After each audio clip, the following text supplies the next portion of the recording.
அண்ணன் பா ரஞ்சித் அவர்களோட தலைமையில் இயங்கக்கூடிய நீலம் பண்பாட்டு மையம், நீலம் அந்த அமைப்புக்கு கீழே வருடம் நடத்தக்கூடிய வானம் அப்படிங்கிற ஒரு அமைப்பு இருக்குது. அதன் மூலமாக நடத்தக்கூடிய வேர்ச்சொல் அப்படிங்கிற நிகழ்வு. அந்த வேர்ச்சொல் அப்படிங்கிற நிகழ்வில் பல இன்டலெக்சுவல் கலந்து பேசுகிற ஒரு கலந்துரையாடல் அது வருடம் நடந்துக்கிட்டே இருக்குது.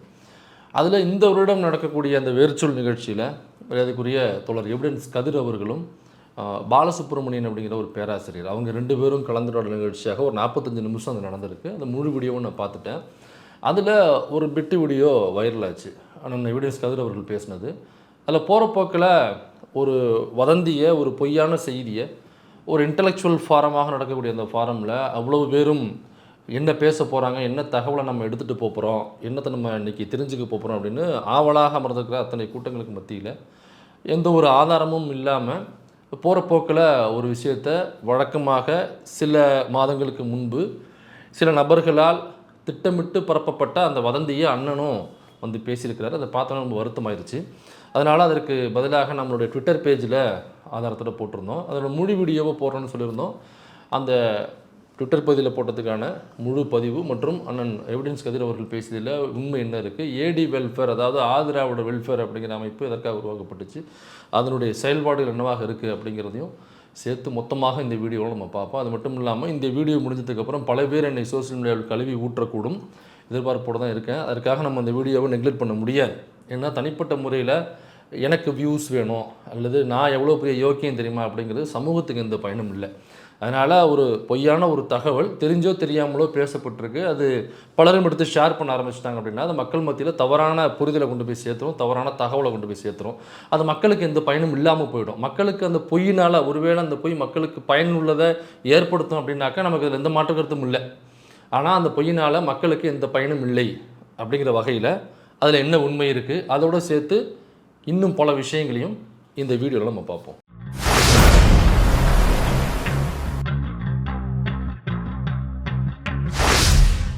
அந்த வேர்ச்சொல் நிகழ்வு பற்றிய முழு வீடியோ நீங்கள் பார்க்கணும்னா நீலம் யூடியூப் சேனலில் அதில் யார் யார் பேசுனாங்க, அண்ணன் எவிடன்ஸ் கதிர் பேசுனது, ஐயா பாலசுப்ரமணியன் அவர்கள் பேசுனது, பலரும் பேசுனது அந்த யூடியூப் சேனலில் இருக்குது. பார்க்காதவங்க பாருங்கள். நல்ல உரையாடல், நிறைய பேர் நல்ல விஷயங்களை பகிர்ந்துருக்காங்க. தயவு செஞ்சு எல்லாரும் கேளுங்க. அதில் அண்ணன் எவிடன்ஸ் கதிர் அவர்கள் பேசும் பொழுது இந்த தகவலை போகிற போக்கில், அதாவது கடைசியாக கன்க்ளூஷனாக சொல்லும் பொழுது இந்த விஷயத்தை சொல்கிறாரு. அவர் சொன்னது என்னென்னா, அதாவது SC/STக்காக ஒதுக்கப்படுற ஃபண்டில் வருடம் 5086 கோடியை திருப்பி அனுப்பிடுறாங்க அப்படிங்கிற ஒரு தகவல். இது எங்கேயோ கேட்டது மாதிரி இருக்கும் உங்களுக்கு. இது சில மாதங்களுக்கு முன்பு சில நபர்கள் என்ன ஆதவர்ஜனுடைய பேரொழில் இருக்கக்கூடிய அந்த வாய்களால், அப்புறம் அதிமுகவிற்கு ஆதரவு தெரிவித்த அந்த பேனாக்களால் திட்டமிட்டு பரப்பப்பட்ட ஒரு வதந்தி. அந்த வதந்தியை எனக்கு கேட்டவுடனே பொதுமக்களுக்கு போகிற போக்கில் எல்லாத்தையும் படித்து தெரிஞ்சுக்கணும் அப்படிங்கிற அவசியம் அவங்களுக்கு இருக்காது, அந்த நேரமும் அவங்களுக்கு இருக்காது. அப்போ சோஷியல் மீடியாவில் இன்ஃப்ளூயன்ஸராக இருக்கிறவங்க அல்லது ஆக்டிவிஸ்ட்டாக இருக்கிறவங்க, ஆக்டிவிஸ்ட்டாக தன்னை காண்பித்துக் கொள்கிறவர்கள், அவங்க என்ன பேசுகிறாங்களோ அதை உண்மை நினச்சிட்டு அப்படியே கேரி ஃபார்வர்ட் பண்ணிவிடுவாங்க. ஸோ அதனால் அப்படியாக திட்டமிட்டு பரப்பப்பட்ட ஒரு வதந்தி, ஒரு அவதூறு தான் இந்த SC/ST கொடுக்கப்படுற ஃபண்டை திரும்ப அனுப்பிடுறாங்க செலவு செய்யாமல் 5086 கோடி அப்படிங்கிற இந்த பொய். இந்த பொய்யை எப்படி வெரிஃபை பண்ணாமல் அண்ணன் எவிடன்ஸ்க்கு வந்து பேசினார் அப்படிங்கிறது நமக்கு தெரியல. ஒருவேளை இவங்கெல்லாம் பேசுகிறாங்க அது உண்மையாக தான் இருக்கும் அப்படின்னு வந்து பேசிட்டாரா, அல்லது இல்லை இப்போ இது ஏன் உண்மையாக இருக்கக்கூடாதுன்னு நினச்சி வந்து பேசினாரா, தெரிஞ்சோ தெரியாமலோ அதை பேசியிருக்கார். சரி, அப்படி SC/ST ஃபண்டை அன்ஸ்பெண்டாக, அதாவது செலவிடப்படாமல் இருக்கிற தொகையை திரும்ப அனுப்ப முடியுமா? முதல்ல ஃபார்மெட் என்ன அப்படிங்கிறத பார்த்துருவோம். அதாவது SC/STக்கான ஃபண்டுங்கிறது எப்படி கிரியேட் ஆகும் அப்படின்னா, ஸ்டேட் கவர்மெண்ட்டு ஒரு அமௌண்ட்டை போடும், சென்ட்ரல் கவர்மெண்ட்டு, அதாவது யூனியன் கவர்மெண்ட்டு ஒரு அமௌண்ட்டை போடும். அது ரெண்டும் சேர்ந்து தான் ஏடி வெல்ஃபேருக்கான ஃபண்டாக வரும், SC/STக்கான ஃபண்டாக வரும். அப்போ நீங்கள் நினைக்கிறது என்னன்னாக்கா, ஸ்டேட் கவர்மெண்ட் 50% போடும், சென்ட்ரல் கவர்மெண்ட் 50% போடும் நீங்கள் நினைப்பீங்க. அதுதான் கிடையாது. யூனியன் கவர்மெண்ட் கொடுக்கறது சொற்பத்திலும் சொற்ப அமௌண்ட்டாக தான் கொடுக்கும். ஸ்டேட் கவர்மெண்ட்டு தான் பெருவாரியான தொகையை அதுக்குள்ளே போடும். முன்னாடி யூனியன் கவர்மெண்ட்டு SC/ST ஃபண்டுக்காக கொடுத்த தொகை என்ன மாநிலத்துக்கு அப்படின்னா 1500 லட்சம் கோடியை நம்ம ஒதுக்கியிருக்காங்க. இது இப்போ கடைசியாக ஒதுக்குனது எவ்வளோனாக்கா வெறும் 154 கோடின்னு நினைக்கிறேன். 150 லட்சம் கோடி தான் சமீபத்தில் ஒதுக்குனது SC/ST ஃபண்டுக்காக. ஆனால் இந்த SC/ST ஃபண்டில் கடைசியாக இந்த கவர்மெண்ட், தமிழ்நாடு ஸ்டேட் கவர்மெண்ட் ஒதுக்குனது எவ்வளோனா, கடைசி 2024-25 எஸ்சி எஸ்டி வெல்ஃபேருக்காக ஒட்டுமொத்தமாக ஒதுக்கிய தொகையினுடைய அளவு எஸ்சிக்கு 19,363 கோடி ஒதுக்கியிருக்காங்க, எஸ்டிக்கு 1,738 கோடி ஒதுக்கியிருக்காங்க. ஸோ இது ரெண்டுத்தையும் சேர்த்து பார்த்தோம்னாக்கா 20,000 சொச்சம் கோடி ஒட்டுமொத்தமாக வரும். ஸோ 22,244.73 கோடி இதுதான் எஸ்சி எஸ்டிக்காக ஒதுக்கப்பட்ட கடைசி 2024 பட்ஜெட்டில் ஒதுக்கப்பட்ட தொகை. அப்போ இந்த 22,244.73 கோடி இருக்குது பார்த்தீங்களா, இதே அந்த எஸ்சி எஸ்டிக்கான மக்களாக யார் இருக்காங்களோ அவங்களுக்கு இந்த தொகையில் நலத்திட்டங்களாகவோ அல்லது மற்ற விஷயமாகவோ இந்த தொகை அவங்களுக்கு செலவிட்டே ஆக வேண்டும், மஸ்ட்டாக செலவிடணும் அப்படிங்கிறத இந்த பட்ஜெட்டை ஒதுக்குவாங்க. இந்த பட்ஜெட்டை மேற்பார்வை பார்ப்பதற்கான அல்லது இதை மெயின்டைன் பண்ணுற ஒரு நோடல் ஆஃபீஸ் தான் எஸ்சி எஸ்டி வெல்ஃபேர். ஸோ அந்த எஸ்சி எஸ்டி வெல்ஃபேருக்கு வந்து ஒரு ஐஏஎஸ் ஆஃபீஸரை தலைமையாக போடுவாங்க. ஸோ அந்த ஐஏஎஸ் ஆஃபீஸர் தலைமை கீழே தான் இந்த எஸ்சி எஸ்டி வெல்ஃபேர் அப்படிங்கிறது இயங்கும். இது கீழே பிரான்ச்சஸாக நிறைய அமைப்புகள் இருக்கும், நிறைய அஃபீஷியல்ஸ் இருப்பாங்க. இந்த எஸ்சி எஸ்டி ஃபண்டை கொண்டு போய் சேர்க்கறதுக்கு, திட்டங்கள் போடுவதற்கு, அப்புறம் அந்த தொகை சரியாக செலவிடப்படுதா இல்லையா அப்படின்னு கண்காணிப்பதற்கு, அதை ரிப்போர்ட் கொடுக்கறதுக்கு, இப்படி நிறைய அஃபீஷியல்ஸ் உள்ளே இருப்பாங்க. ஸோ அந்த நோடல் ஆஃபீஸாக தான் எஸ்சி எஸ்டி வெல்ஃபேர், அதாவது ஆதிதிராவிட நலத்துறை அப்படிங்கிறது பீச்சுக்கு ஆப்போசிட்டில் தான் அந்த ஆஃபீஸ், எழிலகம்ல இருக்குதுன்னு நினைக்கிறேன். அந்த ஆஃபீஸ் அங்கே தான் இருக்கும். ஸோ இங்கே அம்பேத்கர் அயலக படிப்பு திட்டமாக இருக்கட்டும் அல்லது தொழில் முனைவோர் திட்டமாக இருக்கட்டும், இந்த மாதிரி பல திட்டங்கள் இது எல்லாமே எஸ்சி எஸ்டி வெல்ஃபேருக்கு கீழே தான் இயங்கும். இந்த எஸ்சி எஸ்டி வெல்ஃபேர் தான் இதை கண்காணிக்கக்கூடிய தலைமை பொறுப்புலையும் இருக்கும். இதில் ஏதாவது குறைபாடுகள் இருக்குது அல்லது இந்த ஃபண்டு பத்தலை அல்லது கொண்டு போய் சேர்க்கறதுல பிரச்சனை இருக்குது அல்லது இன்னும் சில அஃபிஷியல்ஸ் தேவைப்படுறாங்க, இது எல்லாமே எஸ்சி எஸ்டி வெல்ஃபேர் டிமாண்ட் பண்ணுறதன் அடிப்படையில் அரசாங்கம் அதற்கு செய்து கொடுக்கும். அப்போ முழு கண்காணிப்பும் முழு பொறுப்பும் யார்கிட்ட இருக்கும்னாக்கா எஸ்சி எஸ்டி வெல்ஃபேர் ஆதிதிராவிட நலத்துறை, அங்கே தான் அந்த முழு தொகையும் இருக்கும். அப்போ கடைசியாக ஒதுக்கப்பட்டது என்னன்னாக்கா 22,244.73 கோடி ரூபாய். அதற்கு முன்னாடி வருஷம் பார்த்தீங்கன்னாக்கா 2023-24 பட்ஜெட்டில் எஸ்சி எஸ்டிக்காக ஒதுக்கப்பட்ட தொகை அப்படிங்கிறது ஷெட்யூல்டு காஸ்ட்டுக்கு 17,105 கோடி ரூபாயும், ஷெட்யூல்டு ட்ரைப்ஸுக்கு 1,565 கோடி ரூபாயும் ஒதுக்கப்பட்டுச்சு. அதாவது இது ஒரு 17, அது ஒன்றாக 18, 18,000 சொச்சம் கோடி ரூபாய் எஸ்சி எஸ்டி ஃபண்டுக்காக ஒதுக்கப்பட்டுச்சு. அதுக்கு முன்னாடி 2022-23 பார்த்தீங்கன்னாக்கா ஷெட்யூல்டு காஸ்ட்டுக்கு 16,442 கோடி ரூபாயும், ஷெட்யூல்டு ட்ரைப்ஸுக்கு 1,589 கோடி ரூபாயும். அப்போ பார்த்தோம்னாக்கா 16, 17 கிட்டத்தட்ட ஒரு 18,000 கோடி ரூபாய் வருது.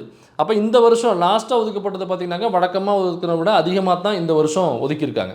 அப்போ இந்த ஃபண்டில் இப்போ இந்த வருஷம் ஒதுக்குனது எஸ்சி எஸ்டிக்காக ஒதுக்குனது 22,243.73 கோடி ரூபாய். இதில் ஷெட்யூல்டு காஸ்ட்டுக்கு ஒதுக்கப்பட்ட 19,363.56 கோடி ரூபாய் இருக்குது பார்த்தீங்களா. இதில் எவ்வளவு செலவு பண்ணியிருக்காங்கன்னா 17,830.55 கோடி ரூபாய் வந்து செலவிடப்பட்டிருக்கு. அவங்களுடைய நலத்திட்டங்களாக ஷெட்யூல்டு காஸ்ட்டுக்கு நலத்திட்டங்கள் வழியாக அவங்களுக்கு செலவிடப்பட்ட தொகை 17,830.55 கோடி ரூபாய். அப்போ நீங்கள் பர்சன்டேஜாக பார்த்தீங்கன்னாக்கா 92% வரைக்கும் இதை அச்சீவ் பண்ணியிருக்காங்க. அப்போ 8% ஏன் அச்சீவ் பண்ணல அப்படின்ற கேள்வி இருக்குல்ல, அந்த கேள்வியை அப்படியே வைங்க, அதுக்கு நான் ஆன்சர் நான் பின்னாடி தர்றேன். அதேமாதிரி 2023-24 ஒதுக்கப்பட்ட தொகை இருக்குது பாருங்கள், 17,105 கோடி ரூபாய் ஷெட்யூல் காஸ்ட்டுக்கு மட்டும். அதில் செலவிடப்பட்ட தொகை 16,809.85 கோடி ரூபாய் செலவு செஞ்சுருக்காங்க. அப்போ பர்சன்டேஜாக பார்க்கும்பொழுது 98.27%, கிட்டத்தட்ட 100க்கு அச்சீவ்மெண்ட்டுக்கு போயிட்டாங்க, 98.27 வரைக்கும் போயிட்டாங்க. அதற்கு முன்னாடி 2022-23 பார்த்தீங்கன்னாக்கா 16,442 கோடி ரூபாய் ஷெட்யூல்டு காஸ்ட்டுக்கு மட்டும் ஒதுக்குனாங்கல்ல, அதில் செலவிடப்பட்ட தொகையை பார்த்தீங்கன்னாக்கா அதில் செலவிடப்பட்ட தொகையை 13,253.32 கோடி ரூபாய். அது பர்சன்டேஜாக பார்க்கும்பொழுது 80.64 கோடி ரூபாய், 64%. இது பர்சன்டேஜாக 80% வந்திருக்கு. அப்போ இதில் அந்த சம்மந்தப்பட்ட அஃபீஷியல்ஸ்கிட்ட அந்த ஐஏஎஸ் ஆஃபீஸர் முதற்கொண்டு எல்லாருக்கிட்டையும் நான் பேசிக்கிட்டு தான் அந்த வீடியோவை நான் ரெக்கார்ட் பண்ணுறேன். இதில் 80% அச்சீவ் பண்ணாலே பெரிய டார்கெட் அச்சீவ்மெண்ட்டு. அந்த எனக்கா இதுக்கு போடப்படுற பட்ஜெட் அப்படிங்கிறது உத்தேசமாக போடப்படுற பட்ஜெட் தான் தவிர எக்ஸாக்ட் பட்ஜெட் கிடையாது. அப்போ அந்த உத்தேசமாக போடப்படுற பட்ஜெட்டில் அந்த பணத்தை கொண்டு போய் 80% கொண்டு போய் சேர்த்தால 80 to 85 வந்து பெரிய அச்சீவ்மெண்ட்டு அப்படின்னு சொல்கிறாங்க. அப்போ அது 80ன்னு 2022-23 ஆரம்பித்தது, அதுக்கப்புறம் 98 வரைக்கும் போயிட்டு இப்போ 92, 2024-2025 92 வரைக்கும் அது வந்திருக்கு. சரிங்க, அப்போ 100% எதுவுமே அச்சீவ் பண்ணல. அப்போ இதில் உள்ள பேலன்ஸ் அமௌண்ட் இருக்கும்ல, இதில் ஒரு 2% இருக்கட்டும், போன பட்ஜெட்டில் இந்த பட்ஜெட்டில் ஒரு 8% இருக்கட்டும், அல்லது 2022-23 உள்ள 20% இருக்கட்டும். அப்போ இதெல்லாம் நீங்கள் கணக்கு பார்க்கும் பொழுது இதுவே வந்து பல கோடிகளுக்கு வரும்ல. அப்போ அந்த பல கோடிகளை திருப்பி அனுப்புகிறாங்க செலவு செய்யாமல், அப்படிங்கிறதான குற்றச்சாட்டாக அண்ணன் எவிடன்ஸ் கதிர் அவர்கள் சொல்கிறாரு. அவர் சொல்கிற நம்பர் வேணால் வேறையாகலாம், அது ஏதோ ஒரு ரேண்டமாக 5000 10,000 கோடின்னு ஒரு பேருக்காக சொல்லியிருக்கலாம். ஆனால் இதில் 20% பார்த்தோம்னாக்கா 2022-23 10%க்கு 1600, 20% பார்த்தோம்னாக்கா 3000 கோடி ரூபாய் வருது. அதாவது அதிகபட்சமாக கடந்த 3 வருடங்கள்லேயே அதிகபட்சமாக செலவிடாமல் இருந்த தொகைனாக்கா 3000 கோடி ரூபாய். அதுக்கு அடுத்த வருஷம் பார்த்தீங்கன்னாக்க வெறும் 2% தான். 2% ரொம்ப கம்மியாக தான் வரும். இந்த வருஷம் பார்த்தீங்கன்னாக்கா 8%, அதுவும் கம்மியாக தான் வரும். அப்போ அந்த 5000 அப்படிங்கிற நம்பரு பிக் நம்பர், செலவிடப்படாமல் உள்ள தொகைங்கிறது 5000 நம்பருங்கிறது கிடையவே கிடையாது அப்படின்னு நம்ம கடந்த 3 வருட டேட்டாவை எடுத்து பார்க்க முடியுது. அது நெட்லேயே உங்களுக்கு கிடைக்கிது. அந்த ஸ்க்ரீன்ஷாட் தான் நீங்கள் பார்த்துருப்பீங்க. இப்போ நம்பராக சொல்லும் பொழுது 5000 10,000 கோடினாக்கா கேட்குறவங்களுக்கு பேரதிர்ச்சியாக இருக்கும். இப்போ இவ்வளோ கோடி ரூபா நமக்கு செலவு செய்ய வேண்டிய தொகையை எஸ்சி எஸ்டிக்கு ஏன் செலவு செய்யாமல் இந்த அரசாங்கம் திருப்பி அனுப்புது, ஏன் செலவு செய்யலை? அப்போ எஸ்சி எஸ்டிலான பொருளாதாரத்தில் பெரிய இடத்துக்கு வந்துட்டாங்களா, சமூகத்தில் கல்வியில் பெரிய இடத்துக்கு வந்துட்டாங்களா? அப்படி இல்லைல்ல. அப்போ இந்த தொகையெல்லாம் நீங்கள் செலவிட்டுருந்தீங்கன்னாக்கா ஏதோ கொஞ்சம் பேருக்காவது நலத்திட்டங்கள் இன்னும் அதிகமாக போய் சேர்ந்துருக்குமே அப்படிங்கிற கேள்வி நியாயமான கேள்வி. அப்போ இந்த செலவிடப்படாமல் ஏன் இருக்குன்னாக்கா அந்த குறிப்பிட்ட வருடத்துக்குள்ளே என்னென்ன ஸ்கீம்ஸில் இந்த எஸ்சி எஸ்டிக்கான ஃபண்டை செலவிடுறது, அப்போ ஒரு ஸ்கீம்லையும் ஷெட்யூல்டு காஸ்ட்டை சார்ந்த நபர்கள் எவ்வளோ பேர் பயனாளிகளாக இருக்காங்க, ஷெட்யூல்டு ட்ரைப்ஸில் எவ்வளோ பேர் பயனாளிகளாக இருக்காங்க, அந்த அமௌண்ட்டை இந்த எஸ்சி எஸ்டி ஃபண்ட்லேருந்து எடுத்து அதை கொடுத்து அந்த திட்டத்தின் வழியாக அந்த ஷெட்யூல்டு காஸ்ட்டுக்கு ஷெட்யூல்டு ட்ரைப்ஸுக்கு போய் சேரணும் அப்படிங்கிறதுக்காக தான் இந்த ஏடி வெல்ஃபேர் அப்படிங்கிற ஒரு அமைப்பு எஸ்சி எஸ்டிக்கான ஃபண்டு அப்படிங்கிறது அதுக்காக ஒதுக்கப்படுது. ஸோ அப்படி ஒதுக்கப்படும் பொழுது 100% அப்படியே செலவு பண்ண முடியாது. இப்போ நம்மளே ஒரு நிகழ்ச்சி நடத்துகிறோம். அப்போ நிகழ்ச்சி நடத்தும் பொழுது இந்த நிகழ்ச்சிக்கு ஒரு 1 லட்ச ரூபா செலவாகும் அப்படின்னு சொல்லி வசூல் பண்ணி வச்சுருக்கணும் வைங்க. கரெக்டாக 1 லட்சம் நம்ம டேலி பண்ண முடியாது. அப்போ சில நேரங்களில் 95,000 அந்த நிகழ்ச்சியோடைய முழு ஏற்பாடு எல்லா செலவும் முடிஞ்சிருக்கும், பாக்கி 5000 நமக்கு மிச்சமாக இருக்கும். சில நேரங்களில் 85,000 கூட முடியும், சில நேரங்களில் 98,000 முடியும், சில நேரத்தில் 1,10,000 கூட வரும். அப்போ எக்ஸாக்டாக 100னாக்கா 100லையோ 1 லட்சத்துலையோ நம்ம முடிக்கவே முடியாது எந்த ஒரு நிகழ்ச்சியுமே. அப்போ அதே மாதிரி தான் இங்கேயும் ஒரு பட்ஜெட் தோராயமாக போடுறது, அப்போ அந்த திட்டங்கள் வழியாக செலவழிக்க முடியும், செலவு செஞ்சது இது. அப்போ பேலன்ஸ் இருக்கும். அந்த பேலன்ஸை தான் ஏன் திருப்பி அனுப்புகிறீங்க, இதற்காக ஒதுக்கப்பட்டதானே அப்படிங்கிறதான் அவங்க முன்வைக்கிற கேள்வி. இது மக்களும் ஆமாலன்னு தலையாட்டுறாங்க. உண்மையிலே இது நியாயமான கேள்வி. ஆனால் இந்த அமௌண்ட்டு திருப்பி அனுப்பப்படுதா அப்படின்னா அப்படி யாருக்கும் திருப்பிலாம் அனுப்ப முடியாது. அப்படி ஒரு சிஸ்டமே கிடையாது. இப்போ திருப்பி அனுப்புறதுனா யாருக்கு அனுப்புவீங்க? ஏன்னா ஒன்றிய அரசே கடைசியாக 154 கோடி என்னமோ தான் அனுப்பியிருக்கு. அந்த நியூஸ் கார்டே உங்களுக்கு நான் ஷோ பண்ணியிருப்பேன். அப்போ 154 கோடி தான் அவங்க 150 கோடி தான் அனுப்பியிருக்காங்க, 100 கோடி தான் அனுப்பியிருக்காங்க யூனியன் கவர்மெண்ட்டு. அப்போ மிச்சமாக இருக்கிறது ஒரு இப்போ நம்ம கடைசியாக பார்த்த மாதிரி ஒரு 3000 கோடி அல்லது 2000 கோடி மிச்சமாக இருக்குன்னு வச்சுங்களேன். அந்த 154 கோடி கொடுத்தவனுக்கு 2000 கோடி திருப்பி அனுப்புவாங்களா? அப்போ போனஸாக வச்சுங்கன்னு திருப்பி அனுப்புவாங்களா? அவன் கொடுக்குறதே திரும்ப தான் கொடுத்துக்கிட்டு இருக்கான், அதை எப்படி திருப்பி அனுப்ப முடியும்? அப்போ அப்படிலாம் திருப்பி அனுப்ப முடியாது. அப்படி திருப்பி அனுப்புகிற ஃபார்மட்டுமே கிடையாது. அதனால் அதை திருப்பி அனுப்பிடுறாங்க அப்படிங்கிறது எந்த புரிதலோடு இவங்க சொல்கிறாங்கன்னு தெரியல. ஏன்னா இந்த வார்த்தையை பயன்படுத்தி திரும்ப அனுப்பிடுறாங்கனாக்கா மக்கள் மனசில் ஒரு ஆழமான விஷத்தை தான் நம்மளால் ஊண்ட முடியும். புரிதலை கண்டிப்பாக ஏற்படுத்தவே முடியாது. இதன் மூலமாக ஒரு அஜெண்டாவை கிரியேட் பண்ணலாம், ஒரு நேரட்டிவ் செட் பண்ணலாம். அப்போ இந்த அரசாங்கம் தலித்துகளுக்கு எதிரான அரசாங்கம், தலித்துகளுக்கு செலவிடப்பட வேண்டும் என்று பட்ஜெட்டில் ஒதுக்கப்பட்ட தொகையில் 3000-5000 கோடியே அல்லது 5000-10,000 கோடியே திருப்பி அனுப்பிடுறாங்க அப்படிங்கிறது அந்த தலித் மக்கள் மனசில் இந்த கட்சி அல்லது இந்த ஆட்சி மோசமான ஆட்சி, நமக்கான ஆட்சி இல்லை, நமக்கு எதிரான ஆட்சி அப்படிங்கிற ஒரு நேரட்டிவ் செட் பண்ணுறது தான் இது பயன்படும். ஆனால் எவிடன்ஸ் கதிர் அவர்கள் அவ்வாறு அல்லது அதற்காக இந்த வார்த்தையை சொன்னார்னு நான் சொல்ல வரல. இது எந்த ஒரு தனி மனிதனையும் கார்னர் பண்ணுறதுக்காகவோ அல்லது கொஷின் பண்ணுறதுக்காகவோ அல்லது அவங்கள குற்றவாளிக்குள்ளே ஏற்றணும் அப்படிங்கிறதுக்காகவோ அல்லது அவர்கள் நியாயமற்றவர்கள் அப்படிங்கிறதுக்காகவும் இந்த வீடியோ கிடையாது. பலரும் இந்த கருத்தை சொல்கிறாங்க, பலரும் சோஷியல் மீடியாவில் இதை எழுத ஆரம்பிச்சிட்டாங்க. அதனால தான் இதற்கு சரியான ஒரு வீடியோவை போட்டுருணும் அப்படிங்கிற நோக்கத்தில் தான் நம்ம அதை பேசிக்கிட்டு இருக்கோம். அப்போ அந்த அன்ஸ்பெண்டாக இருக்கிற, செலவு செய்யாமல் இருக்கிற அந்த 2% அல்லது 8% அல்லது 20% அப்படின்னு இருக்கிற அமௌண்ட் இருக்குல்ல, அது அப்புறம் என்ன தாங்க பண்ணுவாங்க? ஒருவேளை அந்த அமௌண்ட்டை எடுத்து ஓபிசிக்கான ஏதோ திட்டத்துக்கு கொடுத்துருவாங்களோ, அல்லது வேறு தனிப்பட்ட முறையில் ஏதாவது எடுத்து ஊழல் பண்ணிடுவாங்களோ, அல்லது அதை ஆட்டையை போட்டுருவாங்களோ அப்படிங்கிற கேள்வி இருக்கும். அப்படிலாம் ஆட்டையை போட முடியாது. அப்படிலாம் எடுத்து ஒரு ஓபிசிக்காக இயங்கக்கூடிய ஏதோ ஒரு திட்டத்தில் கண்டிப்பாக அதை செலவிடவே முடியாது. ஏன்னாக்கா இங்கே கொடுக்கப்பட்ட பணம் இந்த வரவு செலவோட எவ்வளோ மிச்சம் இருக்குது அப்படின்னு ஏடி வெல்ஃபேர், ஆதிதிராவிட வெல்ஃபேர், அதாவது ஆதிதிராவிட நலத்துறை அமைப்பு இருக்குல்ல, அந்த அமைப்பு கணக்கை காமிக்கணும், டாக்குமெண்ட்டாக எல்லாம் வச்சுருக்கணும். அப்போ மீதமுள்ள தொகைங்கிறது எங்கே இருக்கும்னாக்கா ஏடி வெல்ஃபேரில் அப்படியே இருக்கும். அந்த அமௌண்ட் என்ன ஆகுனாக்கா அடுத்த வருஷம் பட்ஜெட் போடும்பொழுது இந்த எஸ்சி எஸ்டிக்கான ஃபண்டுன்னு ஃபார் எக்ஸாம்பிள் அடுத்த வருஷம் ஒரு 20,000 கோடி அப்படின்னு ஒதுக்குறாங்கன்னு வைங்களேன். ஏன்னா கடைசி வருஷம் 20,000 கோடிக்கு மேலே தான் ஒதுக்கியிருக்காங்க. அப்போ அடுத்த வருஷம் ஒதுக்கும் பொழுது ஒரு எக்ஸாம்பிளாக நம்பராக ஒரு 20,000 கோடி ஒதுக்குறாங்கன்னு வைங்க. அதோட சேர்த்து போன வருஷம் அன்ஸ்பெண்டாக செலவழிக்காமல் இருக்கிற தொகை இருக்குல்ல, அந்த 1000 கோடியோ 2000 கோடியோ 3000 கோடியோ செலவழிக்காமல் இருக்குது பார்த்தீங்களா, அந்த தொகையை 2000 + 3 20,000 + 3 23,000 கோடியாக இங்கே வந்துடும். அவங்க ஒதுக்குன 20,000 ப்ளஸ் இந்த ஏற்கனவே இருக்கிற 3,000 பேலன்ஸோட சேர்த்து இப்போ ஏடி வெல்ஃபேரில் 23,000 கோடியாக அங்கே இருக்கும். அப்போ மறுபடியும் போடுற திட்டங்கள்லேருந்து 23,000 கோடியை டார்கெட் பண்ணி அவங்க திட்டங்களை தீட்டுவாங்க. சரி, இந்த திட்டங்கள் எப்படிங்க தீட்டுவாங்கனாக்கா அதுவும் ஏடி வெல்ஃபேர் மூலியமாக தான் அந்த ஃபண்டு எந்தெந்த திட்டங்களுக்கு அனுப்பப்படுது அப்படிங்கிற டேட்டா அவங்ககிட்ட தான் இருக்கும். இப்போ இந்த வெப்சைட்லேயே பார்த்தீங்கன்னாக்கா லாஸ்ட்டாக இருந்த டேட்டாவின்படி இதுக்கு டோட்டல் ஸ்கீம்ஸு ஷெட்யூல்டு கேஸ்ட்டுக்கு மட்டும் இந்த தொகையிலேருந்து, அதாவது 19,363.56 கோடியில் எத்தனை ஸ்கீம்ஸுக்கு இது எடுத்து ஷெட்யூல்டு கேஸ்ட்டுக்கு மட்டும் போய் சேர்கிற மாதிரி பயன்படுத்தியிருக்காங்கன்னா 341 ஸ்கீம்ஸ் ஷெட்யூல்டு கேஸ்ட்டுக்கு மட்டும். ஷெட்யூல்டு ட்ரைப்ஸுக்கு 302 ஸ்கீம். ஷெட்யூல்டு ட்ரைப்ஸுக்கு வந்து 1738 கோடி அவங்களுக்கு ஒதுக்குனது. அதில் 302 ஸ்கீம்ஸ் அவங்களுக்கு ஒதுக்கியிருக்காங்க. அந்த ஸ்கீம்ஸ்க்கு ஆகிற செலவுகள், மக்களுக்காக கொண்டு போய் கொடுக்குற அந்த செலவுகள் வந்து இந்த ஸ்கீம் போட்டு அந்த ஸ்கீம் இதுலேருந்து எடுத்து இந்த ஸ்கீமுக்கு போட்டு கொண்டு போய் சேர்ப்பாங்க. ஸோ அதில் மிச்சப்படுறதா அடுத்த வருஷம் கேரி ஃபார்வர்டு ஆகும். இப்போ இதெல்லாம் சரியாக இயங்குதா இல்லையா அப்படின்னு கண்காணித்து ஒருவேளை இயங்கலைனாக்கா சட்டப்படி நடவடிக்கை எடுக்கணும் அப்படிங்கிறதுக்காகத்தான் ஸ்பெஷலான ஒரு ஆக்டை கொண்டு வந்தாங்க, ஒரு சட்டம் கொண்டு வந்தாங்க. அந்த சட்டம் கொண்டு வரப்பட்ட ஆண்டு 2024. முதலமைச்சர் மு க ஸ்டாலின் அவர்கள் தலைமையில் இருக்கும் பொழுது தான் இந்த சட்டம் நடைமுறைக்கு வந்தது. இது மசோதாவை போட்டு சட்டமாக சட்டமன்றத்தில் ஆக்கினார்கள்.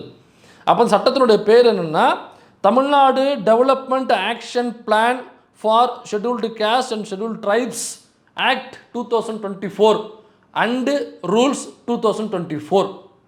இது கொண்டு வந்ததுக்கான நோக்கம் என்னன்னாக்கா இதை சரியாக ஃபாலோ பண்ணணும். ஃபாலோ பண்ணலைனாக்கா சட்டப்படி தவறு. அப்போ இதை ஃபாலோ பண்ணலாம், சட்டப்படி தவறுங்கிற இடத்த கொண்டு போனால் இன்னமும் ஸ்ட்ரிக்டாக அதை ஃபாலோ பண்ணுவாங்க. அப்போ அப்படி சட்டமாக போடும் பொழுது வேறு சில நீங்கள் அமைப்புகளும் உள்ளே உருவாக்கணும் அந்த டிபார்ட்மெண்ட்டுக்கு கீழே. அது சரியாக இயங்குதா இல்லையா, இயங்கலைனாக்கா இயங்கலைங்கிற ரிப்போர்ட்டை கொடுக்கணும். அதை யார் இயங்க வைக்கிறதுக்கு தடையாக இருக்கிறாங்க அல்லது அதில் யார் சரியாக இயங்காமல் இருக்காங்க, எந்த அஃபிஷியல் வந்து தவறு பண்ணுறாரு அப்படிங்கிற ரிப்போர்ட்டை அவங்க கொடுக்கணும். அந்த ரிப்போர்ட்டின்படி அவர் மீது நடவடிக்கை எடுக்கணும். அதுதான் அந்த ஆக்டே கொண்டு வந்தது. அதில் குறிப்பாக என்னன்னாக்கா லாஸ்ட் இயரில் போடப்பட்ட பட்ஜெட்டில் மீதம் இருக்கிற தொகை அடுத்த இயரில் போடப்படுகிற எஸ்சி எஸ்டிக்கான பட்ஜெட்டோட சேர்த்து கேரி ஃபார்வர்ட் ஆகணும் அப்படிங்கிறதையும் அந்த சட்டத்தில் மஸ்ட்டாக வச்சுருக்காங்க. அதனால் இங்கேருந்து செலவிடப்படாத தொகையை எடுத்து திரும்ப யூனியன் கவர்மெண்ட்டுக்கு அனுப்பிச்சிடுவாங்க, அல்ல எடுத்து யாருக்கும் இங்கேருந்து மணி ஆர்டர் பண்ணிவிடுவாங்க அல்லது வேர்ல்டு பேங்க் மூலிமா போட்டு விட்டுருவாங்க அப்படிங்கிறதுலாம் கிடையவே கிடையாது. அப்படி ஒரு அந்த ஆக்ட் வர்றதுக்கு முன்னாடி அப்படி இருந்துச்சானாக்கா ஆக்ட் வர்றதுக்கு முன்னாடியும் அப்படி ஒரு ஃபார்மேட் கிடையாது, அப்படி ஒரு சிஸ்டமே கிடையாது, அப்படி திருப்பெல்லாம் அனுப்ப முடியாது. அதனால் எப்படி திருப்பி அனுப்புகிறாங்கன்ற வார்த்தையை 5,600 கோடியை திருப்பி அனுப்புகிறாங்க அப்படிங்கிற வார்த்தை எப்படி சொல்கிறாங்க. அப்போ இந்த சிஸ்டம் எப்படி இயங்குது, இந்த எஸ்சி எஸ்டிக்கான ஃபண்டை எந்த வகையெல்லாம் செலவிடுறாங்க, அதற்கு வந்து என்ன ஃபார்மெட் இருக்குது அப்படிங்கிறது எந்த புரிதலும் இல்லாத ஒரு நபரால் தான் வெறுமனே ட்விட்டர்லையோ ஃபேஸ்புக்லேயோ உட்காந்துட்டு யாரோ ஒரு அஜெண்டாவாக கொடுப்பாங்கல்ல, இந்த அரசாங்கத்தின் மீது ஒரு பொய்யை அவிழ்த்து விடணும், அவதூறை அவிழ்த்து விடணும் அப்படின்னு யாரோ கொடுத்த டூல் கிட்ட எங்கேயோ ஒரு பேனா ஒரு ஆப்பாயில் உட்காந்து எழுதுனாக்கா நமக்கு புரியுது. ஏன்னாக்கா அது எந்த அறிவும் கிடையாது, சும்மா ஒரு ஃபோக்கஸ் லைட் நம்ம மீது இருக்கணும், லுக் அட் மீயா நம்ம எப்படின்னு தெரிஞ்சுட்டு இருக்கணும், அதுக்கு கிறுக்குத்தனமாக ஏதாவது பேசினாலே போதும். ஒரு வாட்டர்மெலன் ஸ்டார்னு ஒருத்தன் போனாக்கா ஒரு 10 பேர் போவாங்களா, அந்த மாதிரி ஒரு சோஷியல் மீடியாவுடைய ஒரு வாட்டர்மெலன் ஸ்டாரி அப்படின்னு வச்சுக்கலாம். அந்த மாதிரி பல ஸ்டார்களும் பேசும் பொழுது அதான் எவிடன்ஸ் கதிர் மாதிரியான டேட்டாவோட பேசக்கூடிய களத்தில் பல சாதிய ஒடுக்குமுறைகளை சந்தித்த மக்களோடு உரையாடிய அங்கே அவங்களுக்காக களத்தில் நின்ற அண்ணன் எவிடன்ஸ் கதிர் அவர்களும் இதை பேசுகிறாரு அப்படின்னாக்கா என்ன புரிதலோடு அண்ணன் பேசுகிறாரு.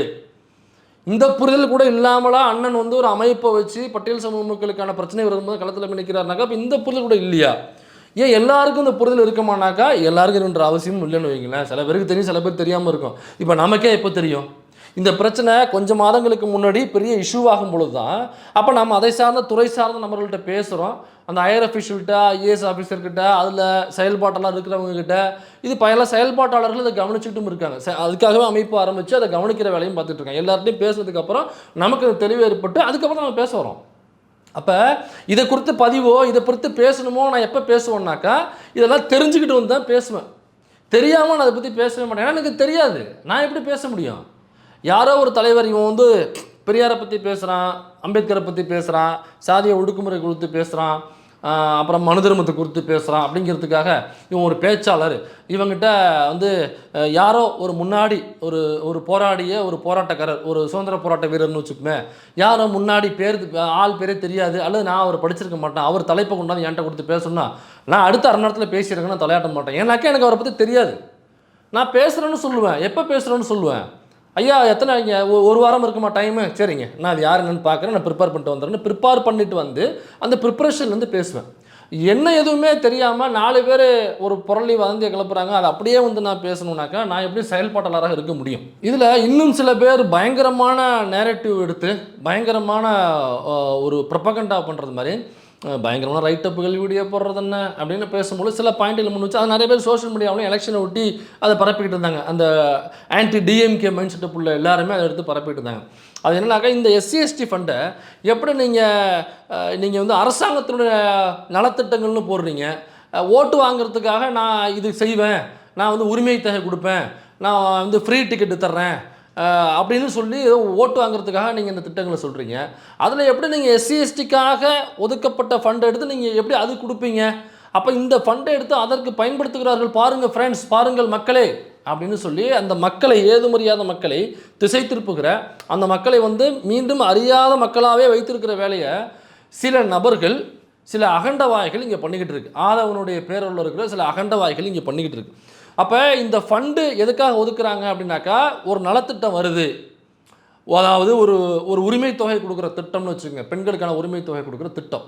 அதில் நீங்கள் ஈஸியாக ஒரு செக்ரிகேஷன்ஸ் பண்ண முடியும். அதில் அந்த உரிமை தொகை கொடுக்குற திட்டத்தில் எத்தனை ஷெட்யூல்டு காஸ்ட்டை சார்ந்த பெண்கள் பயனடைகிறாங்க, நம்பர் ஆஃப் குவான்டிட்டி எவ்வளோ பேர், ஷெட்யூல்டு ட்ரைப்ஸில் எத்தனை உமன்ஸ் வந்து அதில் பயன்படுறாங்க, குவான்டிட்டி என்ன அப்படிங்கிற நம்பரை எக்ஸாக்டாக அவங்களால எடுக்க முடியும். அதில் அப்படி எடுக்கிற திட்டங்களில் அந்த ஷெட்யூல்டு காஸ்ட் மற்றும் ஷெட்யூல்டு ட்ரைப்ஸை சார்ந்த பெண்கள் எவ்வளவு அதில் பயனடைகிறாங்க, எவ்வளவு தொகை, எவ்வளோ குவான்டிட்டின்னு பார்த்து இந்த ஷெட்யூல்டு SC/STக்கான ஃபண்டுலேருந்து எடுத்து அந்த அமௌண்ட்டை மட்டும் இதுலேருந்து எடுத்து அதில் போட்டு அவங்களுக்கு போய் சேர்க்கலாமே தவிர, OBC மக்கள் ஒருவர் கூட, அல்லது ஃபார்வர்டு கம்யூனிட்டியை சார்ந்த ஒருவர் கூட, அல்லது நோ காஸ்ட்டு நோ ரிலீஜியன்னு சர்டிஃபிகேட் எடுத்த வெற்றிமாறன் மற்றும் பார்த்திபன் மற்றும் இன்னும் சில பேர் எடுத்திருக்காங்களா, அவங்களும் கூட இதில் ஒருவேளை பயனாளிகளாக இருக்கும் பட்சத்தில் அவங்களுக்கும் கூட ஷெட்யூல்டு காஸ்ட் மற்றும் ஷெட்யூல்டு ட்ரைப்ஸுக்காக ஒதுக்கப்பட்ட அந்த ஃபண்டுலேருந்து ₹1 கூட அவங்களுக்கு கொடுக்க முடியாது.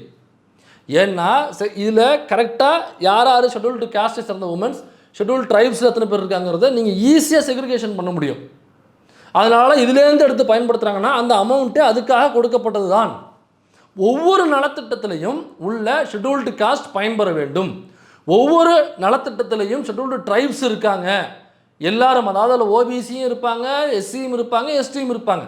அப்படி இருக்கும் பொழுது அந்த STக்கான தொகை எவ்வளவு, எத்தனை பேர் பயன்படுறாங்களோ அதை இதுலேருந்து எடுத்து போட்டு முழு பயனாளிகளாக அவங்கள மாற்றணும் அப்படிங்கிறதுக்காக தான் அந்த SC/ST ஃபண்ட் அப்படிங்கிறது ஒதுக்கப்பட்டுச்சு.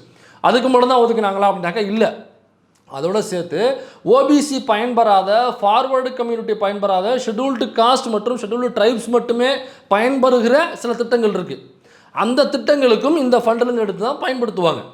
அப்போ முழுக்க ஷெட்யூல்டு அதாவது OBC SC/ST இருக்கிற திட்டமாக இருந்தாலும் சரி, அல்லது SC/ST மட்டுமே இருக்கிற திட்டமாக இருந்தாலும் சரி, அதில் SC/STயில் சார்ந்தவர்கள் மட்டுமே தான் இந்த ஃபண்ட் எடுத்து செலவு பண்ண முடியுமே தவிர OBCக்கோ ஃபார்வர்டு கம்யூனிட்டிக்கோ அல்லது நோ ரிலிஜன் நோ கேஸ்ட் வாங்கினவர்களுக்கு இதுலேருந்து ஒத்த பைசா கூட எடுத்து செலவு பண்ண முடியாது. அதை கண்காணிக்கிற குழு தான் AD வெல்ஃபேர் அப்படிங்கிற இந்த குழு. இதில் உரிமை தொகை சரி, அதில் எத்தனை ஷெட்யூல்டு காஸ்ட், எத்தனை ஷெட்யூல்டு ட்ரைப்ஸ் இருக்காங்கன்னு செக்ரிகேஷன் பண்ண முடியும், நம்பரை ஈஸியாக எடுக்க முடியும்.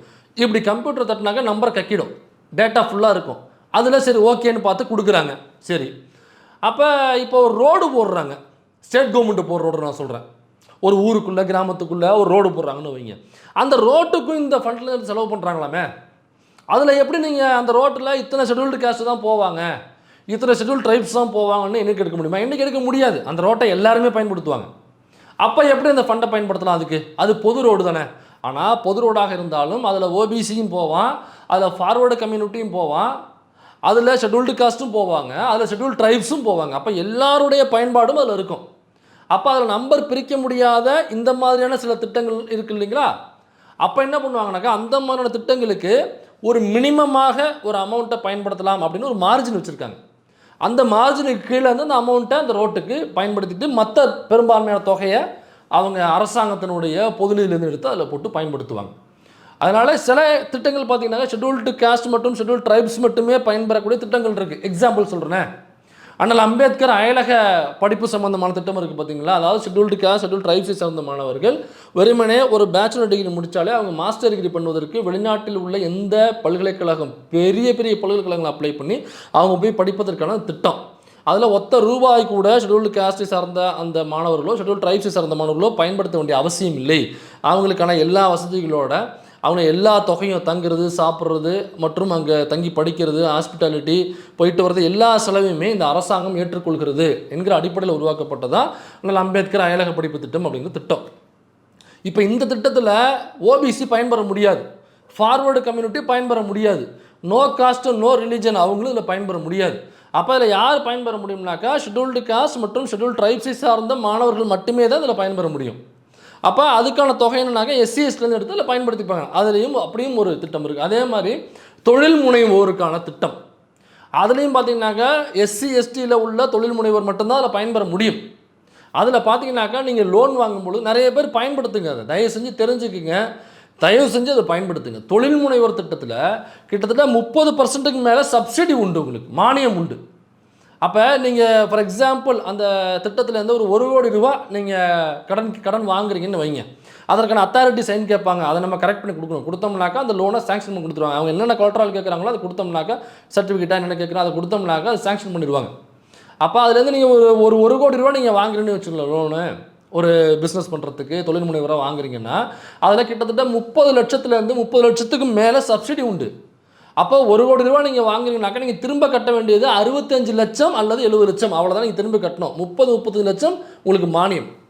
இப்போ ஒரு 5 கோடி ரூபா நீங்கள் வாங்குறீங்கனாக்கா கிட்டத்தட்ட 1.5 கோடிக்கு மேலே சப்சிடியும் உண்டு. அப்போ அதெல்லாம் சரியாக பயன்படுத்தணும். இதில் எனக்கு தெரிஞ்ச என்னுடைய நண்பர் ஒரு சாதாரண ஒரு வேலையில் இருந்தவர், ஒரு 10 ரூபா 12,000 15,000 சம்பளத்தில் சாதாரண வேலையில் இருந்தவர். இந்த திட்டம் வந்ததுக்கு அப்புறம் இந்த திட்டத்தில் சேர்ந்து இன்றைக்கி அவர் பெரிய தொழிலதிபராக இருக்கார். இன்றைக்கி பல கோடிகளுக்கு ஒரு அதிபதி, அவர் கோடீஸ்வரன்னு சொல்லணும். 5 கோடி ரூபா கரெக்டாக எல்லாம் கொடுத்து 5 கோடி ரூபா வாங்கினார்.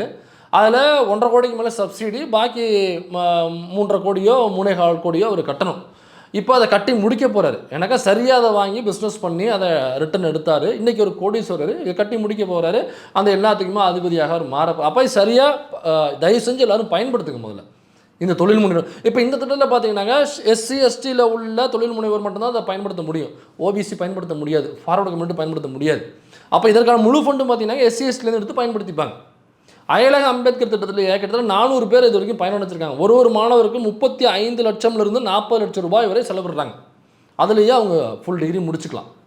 அப்போ இதில் 400 மாணவர்கள் இப்போ பயன்பட்டுருக்காங்க, பயனாளிகளாக இருக்காங்க. அடுத்த வருஷம் பார்த்தீங்கன்னாக்கா இந்த ஃபண்டை அதிகப்படுத்தியிருக்காங்க, டபுள் ஆக்கியிருக்காங்க. அப்போ 400ங்கிறது ஒரு 700 800 மாறும். இப்போ இதில் இந்த திட்டங்கள்லாம் கொண்டு வந்து யாருனாக்கா இது சரியாக செயல்படுத்தினது தொழில் முனைவோர்லாம் இப்போ கொண்டு வந்தாங்கன்னு நினைக்கிறேன். இந்த அயலக அம்பேத்கர் படிப்பு திட்டம் இருக்குது பார்த்தீங்களா, அம்பேத்கர் அயலக படிப்பு திட்டம், இது வந்து ஏடிஎம்கே பீரியடில் இருந்துச்சு. ஆனால் 10 வருஷம் ஏடிஎம்கே பீரியடில் ஆட்சி செஞ்சதில் வெறும் 10 பேர் தான் அதில் பயன்பெற்றாங்க. ஆனால் திமுக ஆட்சி இருந்ததுக்கப்புறம் 400 பேருக்கு மேலே அதில் பயன்பெற்றிருக்காங்க. இது சொன்னோம்னாக்கா சில பேர் வந்து என்ன குற்றச்சாட்டாக வைப்பாங்கன்னா, எல்லாரும் இல்லை சில பேர். அப்போ இது அரசாங்கத்தினுடைய கடமை தானே. அப்போ ஒரு கட்சி ஆட்சியில் வந்ததுக்கப்புறம் செய்கிறாங்கன்னாக்கா அதை நீங்கள் சொல்லி காமிப்பீங்களா அப்படின்னு கேட்பாங்க. இது சொல்லி காமிக்கிறது இல்லை, இது இந்த மாதிரி திட்டங்கள் இருக்குது அப்படின்னு திட்டத்தை மக்கள்கிட்ட கொண்டு போய் சேர்க்கறது. ஏன்னா மக்கள் எதுவுமே செய்யலை நமக்கு, அல்லது அண்ணன் இப்படி சொல்கிறாரே 5000 10,000 கூட உண்மையிலே திருப்பி அனுப்புகிறாங்களோ அப்படின்னு தவறான புரிதலுக்கு போகக்கூடாது அப்படிங்கிறதுக்காக சொல்ல வேண்டியவர்கள் சொல்லாததுனால நாம் சொல்ல வேண்டிய இடத்துல உட்காந்து சொல்லிக்கிட்டு இருக்கோம். அப்போ இந்த திட்டங்கள்லாம் இருக்குது, பயன்படுத்துங்க. இதில் தான் எஸ்சிஎஸ்டி அமௌண்ட்டை அப்படியே ஃபுல்லாக பயன்படுத்துவாங்க. ஸோ அதனால் மிச்சம் இருக்கிறத திரும்பலாம் அனுப்ப முடியாது. அதை வந்து திரும்பவும் ஏடி வெல்ஃபேருக்கு அவங்களுடைய கண்காணிப்புக்கில் தான் இருக்கும். அடுத்த வருஷத்துக்கு கேரி ஃபார்வர்டு ஆகும். இது பெரிய குழப்பமாக சில மாதங்களுக்கு முன்பு வரும்போது தான் விசிகாவுடைய நாடாளுமன்ற உறுப்பினர் மரியாதைக்குரிய தோழர் ரவிக்குமார் அவர்களே நேரடியாக பேரலையில் ஒரு பேட்டி கொடுத்துருக்காரு. இந்த எஸ்சிஎஸ்டி ஃபண்டு எப்படி செயல்படுது, இது திருப்பி அனுப்புறதுங்கிறலாம் இப்போ எழுதிட்டு இருக்காங்க. அது பொய்யான தகவல், அப்பட்டமான ஒரு அவதூறு, ஜமுக்காலத்தில் வடிகட்டிய பொய்யது. அதை பரப்புறவங்களுக்கு ஒரு உள்நோக்கம் இருக்கலாம். இந்த கட்சியின் மீது, இந்த கூட்டணியின் மீது, இந்த ஆட்சியின் மீது யாருக்கிட்டே பணம் வாங்கிட்டு அவதூறு பரப்பணும் என்கிற நோக்கத்தில் சிலர் எழுதி கொண்டு பேசிக்கொண்டு இருக்கிறார்கள். அதில் எந்த ஒரு உண்மையும் கிடையாதுன்னு முனைவர் ரவிக்குமார் அவர்களே பேட்டி கொடுத்துருக்கிறாரு. அந்த எக்ஸாக்ட் கட்டை மட்டும் கூட நம்ம ட்விட்டர்லையும் நம்மளுடைய இன்ஸ்டா பேஜ்லையும் போட்டிருக்கோம். இல்லை நீங்கள் ஃபுல் வீடியோ பார்த்தீங்கன்னாக்கா இன்னும் உங்களுக்கு தெளிவு கிடைக்கும். அதை பற்றி எனக்கு அவர் ரொம்ப விரிவாக பேசக்கூடியவர். அந்த பேரலை இன்டர்வியூனுடைய லிங்க்கை நான் டிஸ்கிரிப்ஷனில் போடுறேன், மறந்துடாமல். ஒருவேளை நான் பேசும்பொழுது இல்லை இவன் இப்படி தான் பேசுவான், நம்மளுக்குள்ளே சண்டையை முட்டுவிட்ட பார்க்குறான் அப்படின்னு ஒருவேளை அது தோணினாலும் தவறு கிடையாது. அப்படி ஒருவேளை தோணுச்சுனாங்க டிஸ்கிரிப்ஷனில் லிங்க் இருக்குது. அதனால் தொடர் ரவிக்குமார் அவர்கள் என்ன பேசியிருக்காரு அப்படிங்கிறத நீங்கள் முழுசாக பார்த்து தெரிஞ்சுங்க. அப்போ அண்ணன் எவிடன்ஸ் கதிர் அவர்கள், சரி இதுக்கு முன்னாடி அண்ணன் எவிடன்ஸ் கதிர் அவர்கள் இந்த கரூர் மேட்ரு வந்துச்சு, இந்த விஜய் போகும் பொழுது அந்த 41 பேர் இறந்தாங்க இல்லைங்களா, அப்போ உடற்கூறாய்வு நடத்துகிறாங்க இல்லையா, அப்போ அண்ணன் எவிடன்ஸ் கதிர் அவர்கள் ஜெயா நியூஸுக்கு ஒரு பேட்டி கொடுத்துருந்தார் நியூஸில். அப்போ கொடுக்கும்பொழுது அவர் எழுப்பிய முக்கியமான அந்த கிடுக்குப்பிடி கேள்வி என்ன அப்படின்னா, அது எப்படி ஒரே நாள் இரவில் இந்த பாடியெல்லாம் எதுக்கு போஸ்ட்மார்ட்டம் செய்ய வேண்டிய அவசரம் எங்கிருந்து வந்தது? அப்படி செய்ய முடியாதனாக்கா செய்யலாம், ஆனால் அதற்கான ஸ்பெஷல் அனுமதியை கலெக்டர் வந்து வாங்க வேண்டும். அப்படி எதுவும் வாங்காமல் உடனடியாக இரவோடு இரவாக நடப்பதற்கு பின்னாடி என்ன இருக்கிறது அப்படிங்கிற முக்கியமான கேள்வியை, முக்கியமான பாயிண்ட்டை தாவேகா வழக்கறிஞருக்கு இந்த நியூஸின் மூலமாக கேரி ஃபார்வர்டு செய்தது அண்ணன் மரியாதைக்குரிய எவிடன்ஸ் கதிர் அவர்கள். அந்த விஷயத்தை பொறுத்த வரைக்கும் கேட்க வேண்டிய கேள்விகள் 1000 இருக்குது. விஜய் மதியம் வரணும்னு சொன்ன அந்த நடிகர் விஜய் ஏன் நைட்டு வந்தார் அப்படிங்கிற கேள்வியை அந்த இடத்துலையும் கேட்கல. அதாவது இந்த தேதியில் திருவள்ளூருக்கு வரணும்னு சொன்ன விஜய் ஏன் தேதியை மாற்றிட்டு இந்த இடத்துக்கு வந்தார் கரூருக்கு அப்படின்னு கேட்க வேண்டிய கேள்வியை அண்ணன் கேட்கல. அப்போ நாமக்கல்லேருந்து இங்கே வர்றதுக்கு இவ்வளோ நேரம் தான் ஆகும், ஏன் உருட்டிக்கிட்டே விஜய் வந்தார், அப்போ கூட்டம் சேரட்டுங்கிறதுக்காக உருட்டிக்கிட்டே வந்தாரா அப்படிங்கிற கேள்வியை அண்ணன் எவிடன்ஸ் கதிர் கேட்கல. லைட்டை ஏன் ஒரு இடத்துக்கு அப்புறம் அமர்த்திட்டு இங்கே வந்து லைட்டை ஆன் பண்ணி மேலே ஏறினார் அப்படிங்கிற கேள்வியை அவர் கேட்கல. ஆம்புலன்ஸை பார்த்துட்டு அந்த ரசிகர் கூட்டமெல்லாம் ஆம்புலன்ஸை விடாமல் இருந்தது ஏன்? ஆம்புலன்ஸை பார்த்து ஒரு மேலே நின்று நக்கல் அடித்தார், தவறு இல்லையா? ஆம்புலன்ஸ் வந்தால் வழி விடணுங்கிறது அடிப்படை அறிவு இல்லையா அப்படிங்கிறது அந்த எவிடன்ஸ் கேட்கல. இதே மாதிரி விஜயை நோக்கி கேட்பதற்கு 1008 கேள்விகள் நம்மிடம் இருந்தது. நம்ம எல்லோருமே அதான் கேட்டோம், ஒட்டுமொத்த தமிழ்நாடுமே. ஆனால் நான் எவிடன்ஸ் கதிர் உடனடியாக வந்து கேட்ட முதல் கேள்வி என்னன்னாக்கா, அது எப்படி ராவோட ராவாக எப்படி பாடியை போஸ்ட்மார்ட்டம் பண்ணாங்க அப்படின்ற முக்கியமான கேள்வியை எழுப்புறார். சரி, இந்த கேள்வி யாருக்கு பயனுள்ளதாக அமைஞ்சிச்சு அப்படின்னாக்கா, தாவேகா அவருடைய வழக்கறிஞருக்கு இது பயனுள்ளதாக அமைஞ்சிச்சு. என்ன பாயிண்ட்டை வச்சு பேசுறது அப்படின்னு திக்கி திணறி முட்டி முழிச்சுக்கிட்டு இருந்த தாவேகா வழக்கறிஞர் அண்ணன் பேசின அந்த பாயிண்ட்டை அப்படியே வந்து மறுநாள் பேசி எஸ்கேப் ஆகி ஓடிட்டாப்புல. அப்போ நீங்கள் பேசுகிற பேச்சுங்கிறது பாயிண்ட்டுங்கிறது யாருக்கு பயனுள்ளதாக போகும், அதில் பயனாளிகள் யார்? அப்போ அந்த பயனாளிகளுக்கு நாம் கொடுக்குற பாயிண்ட்டுங்கிறது உண்மையிலேயே பாதிக்கப்பட்ட மக்களுக்கு ஆதரவாக போய் நிற்குமா, அல்லது எல்லோரும் ஒன்று பேசும்பொழுது நான் வித்தியாசமாக யோசிப்பேன், நான் வித்தியாசமாக ஒரு கிடுக்குப்பிடி கேள்வி போடுறேன் பாரு அப்படின்னு கேட்குறது யாருக்கு அங்கே சாதகமாக போய் நிற்கும் அப்படிங்கிறது கூட தெரியாத நபராக நான் எவிடன்ஸ் கதிர் அவர்களை நான் அப்படி இட போடலை.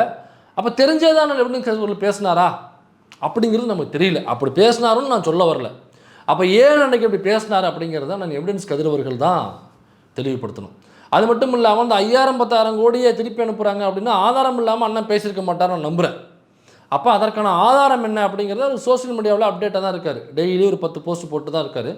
அப்போ இந்த ஆதாரத்தை தூக்கி போட்டு இது பேசு பொருளாக இருக்குது, இதுதான் பாருங்கள் 5000-10,000 கோடி SC/ST ஃபண்டை திரும்ப அனுப்பியிருக்காங்க அப்படிங்கிறது அண்ணன் தான் தெளிவுபடுத்தணும். ஏன்னா சில பேர் போஸ்ட் போடுறாங்க, இல்லை நீங்கள் சொல்கிறது வந்து வேறு, அண்ணன் சொல்கிறது SC/ST ஃபண்டு, நானும் SC/ST ஃபண்டை தான்ப்பா சொல்கிறேன், நான் தான் தெளிவாக சொல்கிறேன், SC/ST ஃபண்டை தான் சொல்கிறேன், நான் அந்த IAS ஆஃபீஸில் துறையில் உள்ள எல்லாத்தையும் பேசிட்டு தான் ராஜா சொல்கிறேன், நம்ம ஒருத்தருக்கு ஆதரவு தெரிவிச்சிட்டோம் அப்படிங்கிறதுக்காகவே அவங்களுக்கு முட்டு கொடுக்கணும் அப்படிங்கிற அவசியமே கிடையாது.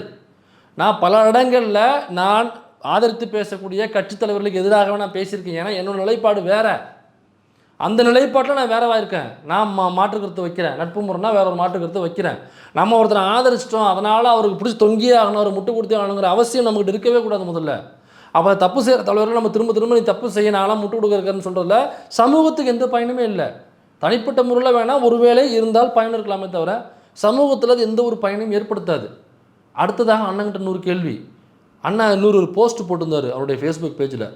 அதாவது தாவேகாவை சேர்ந்த தோழர்கள் ஒரு 10க்கும் மேற்பட்டவர்கள் மதுரையில் உள்ள அண்ணனுடைய சிலைக்கு வந்து மாலை போட போயிருக்காங்க அப்படிங்கிற ஃபோட்டோ பகிர்ந்து ரொம்ப மகிழ்ச்சியான செய்தி. ஆனால் இதை வந்து திமுக அதிமுக போன்ற கட்சிகள் இவர்களிடமிருந்து கற்றுக்கொள்ள வேண்டும் அப்படின்னு பேசியிருக்கார். இதே அண்ணன் எவிடன்ஸ் கதிர் அவர்கள் இந்த வேர்ச்சொல் நிகழ்ச்சியில் பேசும்பொழுது இந்த ஃபண்டெல்லாம் திருப்பி அனுப்பிடுறாங்க, இதை மறைக்கிறதுக்கு என்ன தெரியுமா பண்ணுறாங்க அந்த அரசு? அயோத்தியாச பண்டிதருக்கு 2 கோடி ரூபாயில் ஒரு சிலை, அப்புறம் இமானுவேல் சேகரனுக்கு ஒரு 3 கோடி ரூபாயில் ஒரு சிலை, ஒண்டி வீரனுக்கு ஒரு 3 கோடி ரூபாய், மொத்தமே பார்த்தீங்கன்னாக்கா இந்த அப்புறம் அம்பேத்கருக்கு 5 கோடி ரூபாயில் புத்தகத்தை நாங்கள் அச்சுட்டு வெளியிடறோம். ஒட்டுமொத்தமாகவே ஒரு 10-15 கோடி ரூபாயில் வேலையை முடிச்சிடுறாங்க. அப்போ நான் என்ன கேட்குறேன்னாக்கா, இந்த 15-20 கோடி ரூபாய் நீ செலவு பண்ணுற இந்த புத்தகம் வெளியிடுறதுக்கும் இந்த சிலைகள் வைக்கிறதுக்கும் இந்த காசை ஏன்டா நேரடியாக எங்களுக்கு செலவிட மாட்டேங்கிறோம் நான் கேட்குறேன். இதை ஏன் ஒருத்தர் கூட கேட்க மாட்டேங்கிறாங்க? அப்போ சிலைகள் வைப்பதில் இந்த பயணம் இல்லை, அந்த காசை மக்களுக்கு செலவிடு அப்படின்னு சொல்லி கேட்குறேன்னு சொல்கிற அந்த ஐக்கோனா கிளாஸ்ன்னு சொல்லுவாங்கன்னு நினைக்கிறேன். அதுக்கு பேர் எனக்கு இங்கிலீஷ் அவ்வளோவா தெரியாது, எனக்கு தெரிஞ்ச இங்கிலீஷ் ஐக்கோனா கிளாஸ்ன்னு சொல்லுவாங்க. ஸோ அதுக்கு பின்னாடி போகாதீங்க அப்படின்னு சொல்கிறாரு. அப்படி சொல்கிறவர் தான் சிலைக்கு மாலை போடுற தாவேக்காவை புகழ்ந்து இங்கே அண்ணல் அம்பேத்கர் அயலக திட்டம்னு போட்டு கிட்டத்தட்ட இந்த 5 வருஷத்தில் மட்டுமே 400க்கும் மேற்பட்ட SC ST சார்ந்த மாணவர்கள் வெளிநாட்டில் உள்ள பல்கலைக்கழகங்களில் படிக்கிறதுக்கான திட்டங்களை வகுத்து அதற்கான அந்த அமௌண்ட் இருக்கும் பாருங்க. அதாவது ஒரு வீட்டில் அந்த அந்த குடும்ப தலைவரோட வருமானம் இவ்வளோ இருந்தாக்கா அது உள்ள பயனாளிகளை போக மாட்டாங்க அப்படின்னு ஏற்கனவே இருந்தது. 1 லட்சம் 2 லட்சம்னு வச்சுருந்தாங்க. அப்படி இருந்தால் எத்தனை பயனாளிகள் உள்ளே போக முடியும்? போகவே முடியாது. இந்த கவர்மெண்ட் வந்ததுக்கப்புறம் தான் அதை ப்ராடாக மாற்றினாங்க. ப்ராடாக மாற்றினதுக்கப்புறம் நிறைய மாணவர்கள் அதில் பயனாளிகளாக மாறி நீங்கள் 400 மாணவர்கள் திமுக அனுப்பி படிக்க வச்சுருக்காங்க திமுக தலைமையிலான அரசு. அப்போ அடுத்த வருஷம் டபுளாக அந்த பட்ஜெட்டை மாற்றிருக்காங்க. அந்த அயலக திட்டத்துக்கு மட்டுமான பட்ஜெட் டபுளாக மாற்றிருக்காங்க. அப்போ 400ங்கிறது 800 நம்பராக மாறும், அல்லது 700, 650, 750 அப்படின்னு நம்பர் மாறும். அப்போ இந்த திட்டங்கள்லாம் கொண்டு வந்து தொழில் முனைவோர் போன்ற திட்டங்கள், இன்னும் பல திட்டங்கள் கொண்டு வந்த திமுக வந்து சரியில்லை.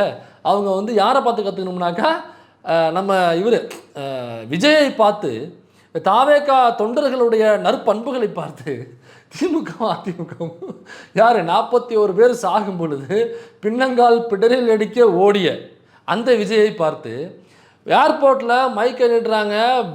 அது ஏதோ துப்பாக்கியை பார்த்த மாதிரி விரண்டு ஓடுறாங்க அந்த ஆள்.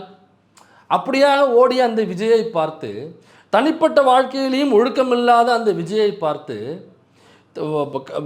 பொய்யை நிறையாக புளிக தள்ளக்கூடிய அந்த விஜயை பார்த்து, தான் ரசிக செத்தாலும் பரவாயில்ல, வண்டியில் அடிபட்டு எங்கே கிடந்தாலும் பரவாயில்ல, நான் போய் பார்க்க மாட்டேன், வேணா நீ பனையூருக்கு வா என்று சொல்லுகிற அந்த விஜயை பார்த்து திமுகவும் அதிமுகவும் கற்றுக்கணும் அப்படின்னு வந்து பேசுகிறாருன்னா என்ன புரிதல் இருந்து அண்ணன் பேசுகிறாரு அப்படிங்கிறது தெரியல. சரி, இது அப்படி எனக்கா கலை யதார்த்தம்னு அண்ணன் ஒன்று பேசுகிறார். அதாவது தமிழ்நாட்டினுடைய அரசியல் என்பது பார்ப்பனர் அல்லாதார் அப்படின்னு இருக்கு. ஆனால் கலை யதார்த்தம் அது இல்லை. கலை யதார்த்தம் தலித் அல்லாதோர் அப்படின்னு இருக்கு. 100% உண்மை, 100% உடன்படுறேன் இதில். இது ரொம்ப தெளிவாக அண்ணன் ஒரு பாயிண்ட்டை பேசினார். ரொம்ப மகிழ்ச்சி, ரொம்ப அப்பட்டமான உண்மை இது. ஏன்னா இதுதான் கலை யதார்த்தமாக இருக்கிறது அப்படின்னு சொல்கிறாரு. அதுக்காக நான் வந்து பிராமணனை ஆதரிக்கிறேன்னு கிடையாது, அவர் பயன்படுத்தின வார்த்தை அது. நம்ம பார்ப்பனர்னு பயன்படுத்த, அவர் வந்து பார்ப்பனரை நான் வந்து ஆதரிக்கலை, பார்ப்பனியத்தை நான் ஆதரிக்கலை, அதற்காக நான் வந்து எச் ராஜாவை நான் போய் 2 தடவை பார்த்துட்டு வரல அப்படின்னு ஒரு குத்துனார் போகிற வழியில். அப்படியே பார்த்தீங்கன்னாக்கா இங்கே பொற்கொடி ஆம்ஸ்டாங் அவர்களுக்கு ஆதரவு தெரிவிச்சு, ஏன்னா பொற்கொடி ஆம்ஸ்டாங் அவங்க போய் பார்த்துட்டு தான் வந்தாங்க, உடம்பு சரியில்லை, அரசியலில் இருக்கார், முன்ன பழக்கம் இருந்திருக்கா அப்படிங்கிறதுக்காக ரொம்ப உடல்நிலை முடியாமல் கிடக்கிறவனை போய் பார்த்துட்டு வர்றாங்களே தவிர, அவங்க திட்டமாக போடும் பொழுது அனைத்து சாதியினரும் அர்ச்சகராக வேண்டும்ங்கிற திட்டத்தை தான் போடுறாங்க. அவங்க அதை செயல்படுத்த தான் முயற்சி பண்ணுறாங்க. ஆனால் இவ்வளவு சாதியை, இவ்வளவு மத வன்கொடுமைகளை செய்கிற, பெண்களை வன்கொடுமைகள் செய்கிற, பெண்களை பாலியலாக சுரண்டுகிற பிஜேபியுடன் சாதிய வன்கொடுமை செய்த எடப்பாடி பழனிசாமி வீட்டில் சாதிய வன்கொடுமை செஞ்சாங்க. ஒரு அருந்ததி போய் சார்ந்தவர், அந்த வீடியோ இன்னமும் இருக்குது. அவர் தான் நீ கட்சி தலைவராக இருக்கார். அப்படியாப்பட்ட கட்சி தலைவர் அதிமுக, அவங்கள கூட்டணி பிஜேபி, அதில் கூட்டணி அமைச்சுக்கிட்டு ஒரு சீட்டு வாங்கிட்டு இருக்கிற அக்கா பொற்கொடி ஆம்ஸ்டாங் ஜெயிக்க வேண்டும் என்று சொன்ன அண்ணன் ரஞ்சித் அவர்கள், அண்ணன் எவிடன்ஸ் கதிர் அவர்கள் இந்த பக்கம் 2 தடவை நான் போய் பார்க்கலான்னு சொன்னவர், ஒட்டுமொத்த பார்ப்பனியத்தையும் தன்னுடைய கட்சியின் கொள்கையாக வைத்திருக்கிற அதிமுக பிஜேபியில் கூட்டணி வச்சிருக்கிற பொற்கொடி ஆம்ஸ்டாங் அவர்கள் வெற்றி பெற வேண்டும் அப்படின்னு சொல்கிறதுல எப்படி இதை புரிஞ்சுக்கிறது அண்ணனுடைய அரசியல் புரிதல் அப்படின்னு நமக்கு தெரியல. எனக்கு கலை யதார்த்தம் அப்படின்னு சொல்லிட்டு ஒன்று பேசுகிறாரு. கலை யதார்த்தம் வேறவாக இருக்கிறது, உண்மையிலே மாற்றுக்கிறது இல்லை. அப்படியே சந்தையூர் அந்த தீண்டாமை சுவர் நிகழ்வுக்கு வரும். சந்தையூரில் ஒரு நிகழ்வு, தேவைப்பட்டவங்க தேடி எடுத்து படித்து பாருங்கள், ஆன்லைனில் அதை பார்த்தோன்னா டாக்குமெண்ட்ஸ் நிறையா இருக்குது. ஸோ சந்தையூரில் என்ன பிரச்சனைனாக்கா, மதுரையை ஒட்டி இருக்கிற சந்தையூர், அந்த சந்தையூரில் பறையர் சமூகத்தை சார்ந்த மக்களும் அருந்ததி சமூகத்தை சார்ந்த மக்களும் சேர்ந்து வரல, பிரிஞ்சு தான் இருக்காங்க, தனித்தனி தெருவாக தான் இருக்காங்க. அப்போ இருக்கும் பொழுது அங்கே அரசாங்கம் கொடுத்த ஒரு நிலம், இவங்களுக்கு பயன்பாட்டுக்கு இவ்வளவு, அவங்களுக்கு பயன்பாட்டுக்கு இவ்வளவு, அப்புறம் 50 சென்ட் நிலம் வந்து பொது வழிக்காக பயன்படுத்திக்கலாம் அப்படின்னு சொல்லிட்டு வைக்கிறாங்க. அதை பொது வழிக்கு பயன்படுத்திக்கணும் அப்படின்னு விட்டுறாங்க அதை. அப்போ அந்த பொது வழிக்காக ஒதுக்கப்பட்ட அந்த 50 சென்ட் நிலத்தில் பறையர் சமூகத்தை அங்கே வாழ்கிற பறையர் சமூகத்தை சார்ந்த மக்களை வந்து ஒரு வேலி போடுறாங்க, ஒரு முள்வேலி போடுறாங்க. முள்வேலி போட்டோடனே அது அப்போ அருந்ததி சமூகத்தை சார்ந்த மக்களும் சொல்கிறாங்க, ஏன்பா இந்த வேலி போடுறீங்கன்னு கேட்குறாங்க. சரி, கேட்டுட்டு அவங்க அது உடன்படலை, எடுக்கிறது உடன்படலை. சரிப்பா போட்டதான் போட்டிங்க, ஒரு 5 அடி தள்ளி போட்டுக்குங்கப்பா, நாங்கள் இது பொது பயன்பாடாக போயிட்டு வரதுக்கு பயன்படுத்துகிறோம்ல, இவ்வளோ நெருக்கடியாக போட்டிங்கன்னா முள்ளு கிளிக்காத நாங்கள் போயிட்டு வரும்பொழுது கொஞ்சம் தள்ளி போட்டுங்க பார்க்கும்பொழுது தள்ளி போட முடியாது அப்படின்னு சொல்கிறாங்க. அப்புறம் கலெக்டரை போய் பார்க்குறாங்க. அப்போ நம்ம சகாயம் ஐஏஎஸ் தான் கலெக்டராக இருக்கார். அப்புறம் அதை விசாரித்து அந்த முள்வேலியை உடனடியாக அகற்ற வேண்டும், அது ஒரு தீண்டாமை முள்வேலி அப்படின்னு சொல்லிட்டு அந்த முள்வேலியை அகற்றுறாங்க. அகற்றினதுக்கப்புறம் இரவோடு இரவாக அதை செவுராக மாற்றுறாங்க. அப்போ செவுராக மாற்றினதுக்கு அப்புறம் இது பஞ்சாயத்தாக மாறுது. இந்த பஞ்சாயத்தில் உள்ளே போய் பஞ்சாயத்து பண்ண போன பஞ்சாயத்து தலைவர் யாருனாக்கா மரியாதைக்குரிய அண்ணன் எவிடன்ஸ், அதாவது ஒடுக்கப்பட்ட மக்கள் எங்கு ஒடுக்கப்பட்டாலும் அங்கே ஒடுக்கப்படுகிற மக்களின் பக்கம், குறிப்பாக பட்டியல் சமூக மக்கள் ஒடுக்கப்படும் பொழுது அங்கே ஒடுக்கப்படுகிற பட்டியல் சமூக மக்கள் பக்கம் நின்று பேசுகிற அண்ணன் எவிடன்ஸ் கதிரவர்கள் என்று அண்ணன் சொல்லிக் கொள்கிற அண்ணன் எவிடன்ஸ் கதிரவர்கள் அங்கே போகிறார் பஞ்சாயத்துக்கு. இப்போ பஞ்சாயத்தில் அங்கு ஒடுக்கப்படுகிற அருந்ததி சமூக மக்கள் தங்களுடைய ஒடுக்குமுறையை சொல்கிறாங்க. ஐயா, இந்த மாதிரி ஒரு செவுறு வச்சுருக்காங்க, அந்த செவரில் பிஆர் அப்படின்னு எழுதியிருக்காங்க, அதாவது பறையர் அப்படிங்கிறத பிஆர் அப்படின்னு சொல்லுவாங்க, பிஆர்னு எழுதியிருக்காங்க. சரி, பிஆர்னு எழுதுனா உங்களுக்கு என்ன பிரச்சனைன்னு கேள்வி வருது. சரிங்க, அது பொதுவான செவரு, அதுக்கு பக்கத்துலேயே நான் போயிட்டு சக்கிலியர் அப்படின்னு எழுதுனா என்னை விடுவாங்களா? என்னை விடமாட்டாங்க, விடவும் மாட்டுறாங்க. அப்போ இது தீண்டாமையா இல்லையா? அப்போ இந்த செவரை தாண்டி நாங்கள் யாரும் உள்ளே வரக்கூடாதுன்னு சொல்கிறாங்க. ஒருவேளை செவரை தாண்டி நாங்கள் உள்ளே போகிறோம்னா செருப்பை வெளியிலே கலட்டி விட்டுட்டு வரணும்னு சொல்கிறாங்க. எங்கள் சமூகத்தை சார்ந்த பெண்கள் வந்து அந்த வழியாக போனால் அவங்க ஏதாவது பெண்களை செஞ்சுருவோன்னு எங்களை மிரட்டுறாங்க. ஒரு முறை முயற்சியும் செஞ்சுருக்காங்க, அதற்காக வழக்கம் கொடுக்கப்பட்டிருக்கு. அப்புறம் இந்த ஏன்ப்பா நாங்கள் உள்ளே வரக்கூடாதுன்னு சொல்கிறேன், ஏன் ஒருவேளை வந்தாலும் செருப்பை கழட்டி போட்டு வரணும்னு சொல்கிறேன், எங்கள் பெண்கள்லாம் வரக்கூடாதுன்னு சொல்கிறேன், அப்புறம் உள்ள ஒரு கோவில் இருக்குது அந்த கோவிலுக்கும் எங்களை வரக்கூடாதுன்னு சொல்கிறியே ஏன் அப்படின்னு அருந்ததி சமூகத்தை சார்ந்த மக்கள்கிட்டேருந்து குருசாமி அப்படிங்கிற ஒரு தோழர் அவர் போயிட்டு இதை கேட்குறாரு அவங்கக்கிட்ட. அப்போ அவங்க பறையர் சமூகத்தை சார்ந்த மக்கள் அங்கே கொஞ்சம் அடர்த்தியாக வாழ்கிறாங்க. அவங்க சொன்ன பதில் என்னென்னா, நீ வந்து மாட்டுக்கறி திங்கிற, நீ வந்து குழி வெட்டுற, அதனால் உன் மேலே வீச்சம் அடிக்குது, நாத்தம் அடிக்குது, அதனால் நீங்கள் யாரும் உள்ளே வரக்கூடாது அப்படின்னு சொல்கிறாங்க. ஐயா, இதுக்கு பேர் தீண்டாமையா இல்லையா அப்படின்னு சொல்லி அது திரும்ப கோர்ட்டுக்கு போகுது. அப்போ ஐயா எவிடன்ஸ் கதிரவன் உள்ளே போயிட்டு அந்த செவரை ஒன்றும் தீண்டாமை சுவரெலாம் கிடையாது, ஏன் அந்த சுவரில் பிஆர்னு எழுதிக்கிட்டுமே உங்களுக்கு என்ன பிரச்சனை, அந்த செவரு அதுக்கு எடுக்கணும்னு சொல்கிறீங்க, செவரு உங்களுக்கு என்ன பிரச்சனை பண்ணுச்சு அப்படின்னு இந்த அடுக்கடுக்கான அந்த கிடுக்குப்பிடி கேள்விகளை அண்ணன் போய் அங்கே கிடுக்குப்பிடி கேள்வி போடுறாரு. அது மட்டும் இல்லை, கோர்ட்டுக்கு கேஸாகவும் போடுறாரு. ஏன்னாக்கா அந்த செவரை எடுக்கணும் அப்படின்னு சொல்கிறாங்க. எடுக்கணும்னு சொல்லும்போது செவரை எடுக்கக்கூடாது அப்படின்னு அண்ணன் எவிடன்ஸ் கதிர் வந்து ஸ்டே ஆர்டர் வாங்குறாரு. ஸ்டே ஆர்டர் வாங்கி அந்த ஸ்டே வாங்கினாங்கல்ல, அதை ரொம்ப வெற்றி கொண்டாடமாக தன்னுடைய ஃபேஸ்புக் பேஜில் போட்டிருக்காரு. அதுவும் உங்கள் பார்வைக்கு இது இப்போ ஃபுல் ஸ்க்ரீனில் வந்திருக்கும் உங்களுக்கு. அப்போ திரும்ப என்ன பண்ணுறாங்கனாக்கா அந்த சுவரை எடுக்கணும்னு சொல்லிட்டு மிகப்பெரிய போராட்டம் அறிவிக்கிறாங்க. அப்போ திரும்ப நீதிமன்றத்தில் அது வழக்காக இந்த ஸ்டே ஆர்டருக்கு எதிராக வழக்கு போகும்போது நீதிமன்றம் சொன்னது, இதற்கு முன்னாடி வேறொரு நீதிமன்றத்தில் இதே வழக்கு போகும்பொழுது என்ன தீர்ப்பு கொடுத்தாங்களோ அது இந்த கோர்ட்டிலையும் செல்லும், இங்கேயும் அதே தீர்ப்பு தான் என்று சொல்லி அந்த தீண்டாமை சுவரை அகற்ற வேண்டும், அது சாதாரண சுவர் அல்ல, தீண்டாமை சுவர் தான் என்று சொல்லி நீக்க சொல்லி அப்புறம் நீக்கினாங்க. அது பெரிய போராட்டமாக மாறுனுச்சு. அப்போ அன்னைக்கு அந்த சுவரை எடுக்கக்கூடாது, ஏன்னாக்கா அது வந்து தீண்டாமை சுவர் கிடையாது, அது வந்து லேண்ட் டிஸ்பியூட்டு, அதாவது இடம் சம்மந்தப்பட்ட ஒரு ரியல் எஸ்டேட் மாதிரியான ஒரு பிரச்சனையை தவிர தீண்டாமை சுவர் கிடையாது அப்படின்னு சொல்கிறாங்க. அதுதான் ஐயா குருசாமி அவர்கள் தெளிவாக காட்டாறு இதழில் பேட்டியாக கொடுத்துருக்காரு. எங்களை உள்ளே வரக்கூடாதுன்னு சொல்கிறாங்க, வந்தாக்கா செருப்பு போடாமல் தான் வரணும்னு சொல்கிறாங்க, எங்கள் பெண்கள் குறிப்பாக வந்தாக்கா ஏதாவது செஞ்சுருவோன்னு மிரட்டுறாங்க, அப்புறம் நாங்கள் போனாக்கா எங்களையும் ஏதாவது செஞ்சுருவோன்னு மிரட்டுறாங்க, ஃபிசிக்கல் அட்டாக் பண்ணுவோன்னு மிரட்டுறாங்க, அதையும் தாண்டி போனாக்கா எங்கள் மீது தாக்குதலை நடத்துவோம்னு சொல்லி இது எல்லாமே ஒரு பேட்டியாக கொடுத்துருக்காரு. அதை படிக்கும்பொழுது இன்னமும் அது அவர் நிறைய பேசியிருக்காரு. நான் எல்லாத்தையும் இங்கே சொல்ல முடியல உங்ககிட்ட. ஸோ அப்படியான ஒரு சம்பவம் நடக்கும்பொழுது தான் அண்ணன் போயிட்டு அங்கு ஒடுக்குமுறை செய்கிற பறையர் சமூகத்துக்கு ஆதரவாக நின்றவர் தான் அண்ணன் எவிடன்ஸ் கதிர் அவர்கள். அப்போ அவர் ஒரு ஸ்டேட்மெண்ட் சொல்லியிருக்கார் அண்ணன் எவிடன்ஸ் கதிர், அதாவது பட்டியல் சமூக மக்களுக்குள்ளே உள்ள வெவ்வேறு சாதிகளுக்கிடையே ஒருபோதும் தீண்டாமை இருக்க வாய்ப்பே கிடையாது.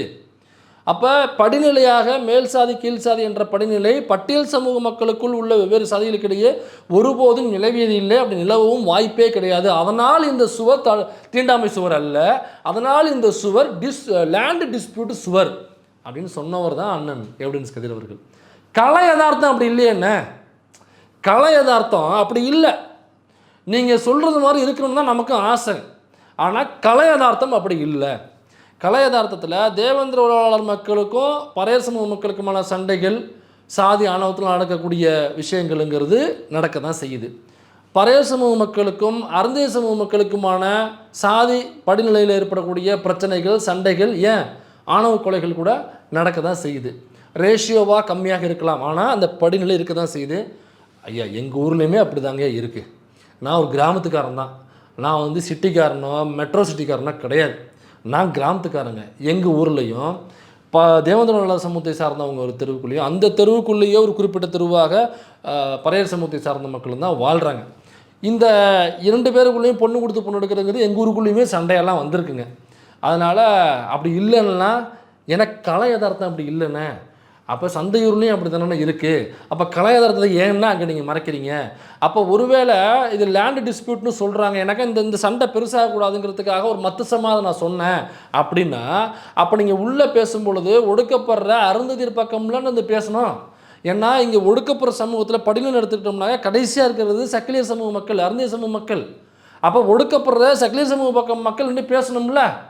அப்போ அங்கே மட்டும் போய் நின்று நீங்கள் ஒடுக்குகிற பறையர் சமூக பக்கம் மக்கள் பக்கம் நின்று இந்த தீண்டாமை சோதரிக்கு ஆதரவு வச்சு பேசுனீங்கன்னா, அப்போ உங்ககிட்ட இருக்கிறது ஒடுக்கப்படுற மக்கள் பக்கம் நின்று பேசணும் அப்படிங்கிறது இல்லை.